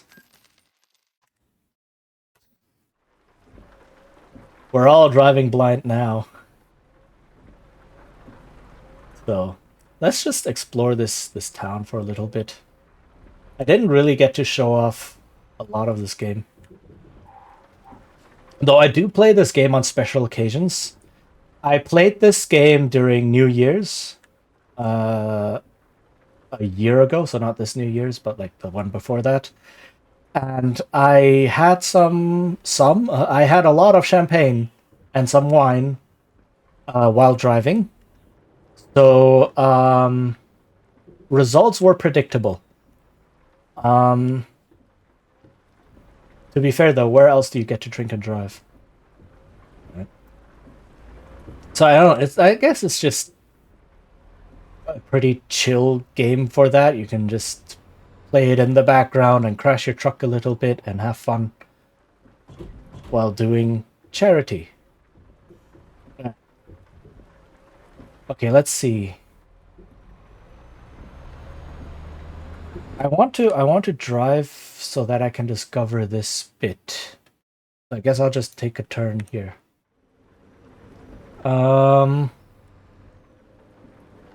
Also, it's raining here in the game, so the roads are slippery. That's actually a thing that they included in the game. Like, for being... Oh, God. Oh, look at me drift into... drift into place without crossing the line. I mean, I'm stopping all of the traffic, but I don't care. I don't get fined for stopping traffic. I get fined for running a red light. So that's what I'm worried about. Can I actually stop setting this as a GPS? There we go.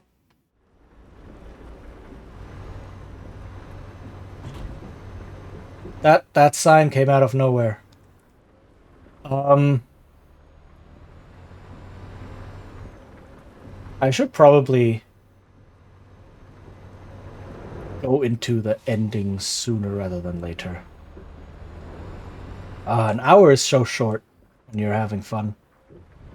It's let me just finish exploring this. It's important to mow the signs regularly or they get too tall. Exactly.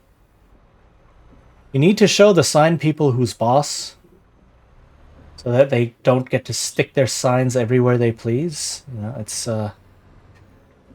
an advanced form of littering, and we really need to keep our streets clean.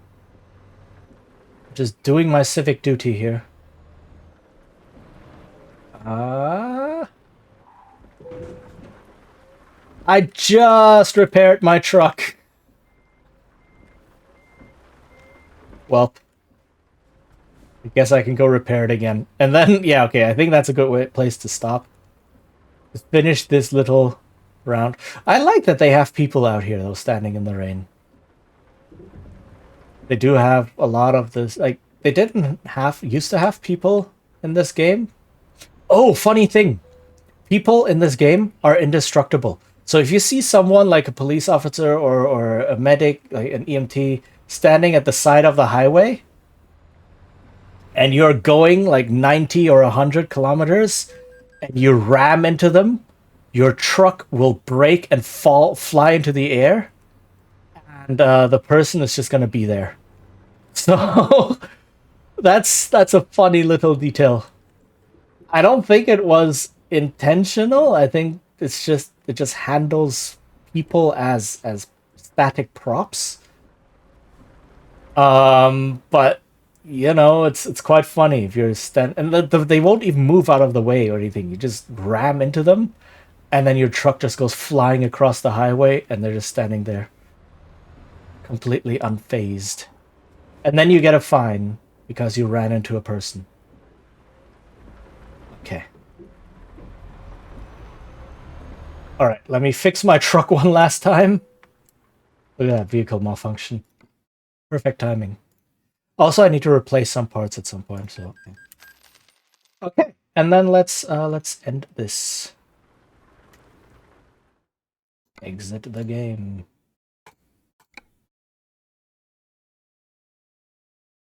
Okay. All right. Yeah. So this was hopefully entertaining to some degree. Thank you all for being here. I was super nervous, super excited, super nervous sighted now that I know this word exists. But it was fine, I guess. Maybe. I hope you enjoyed as well. Do stick around for the rest of the raid train. This is a huge thing. It's an awesome thing. Right? The whole week, Transvisibility Week, we are going to have this raid train of trans streamers, 100% of the streamers participating, and raising money for Trans Lifeline. And we are already at, let me just check the final total here that we got. I cannot read it off my OBS because my OBS is too small. So let me check.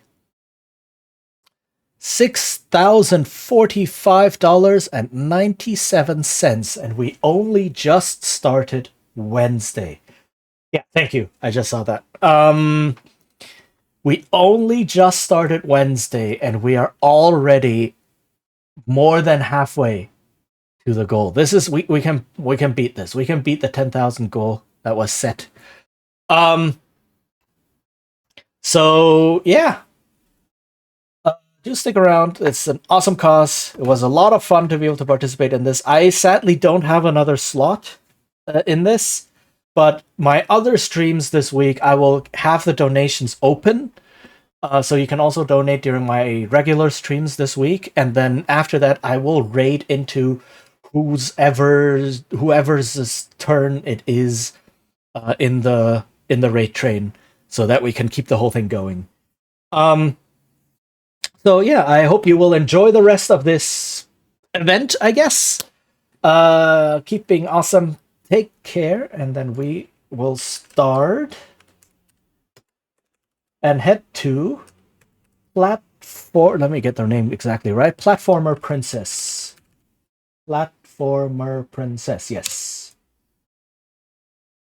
Is that? Yeah. Okay. Who is the next person in line with the raid train? Thank you for the stream. Yeah, thank you for everyone for being here. Thank you for the follows. Thank you for the donation. That was very exciting. And yeah, we're raiding into Platformer Princess. Yeah, in case people let me shout them out so that you have that as well. Former Princess. Yeah, okay. All right. So take care, everyone. Keep being awesome. Hi, Aqua. And yeah, hope to see you all soon. Bye bye.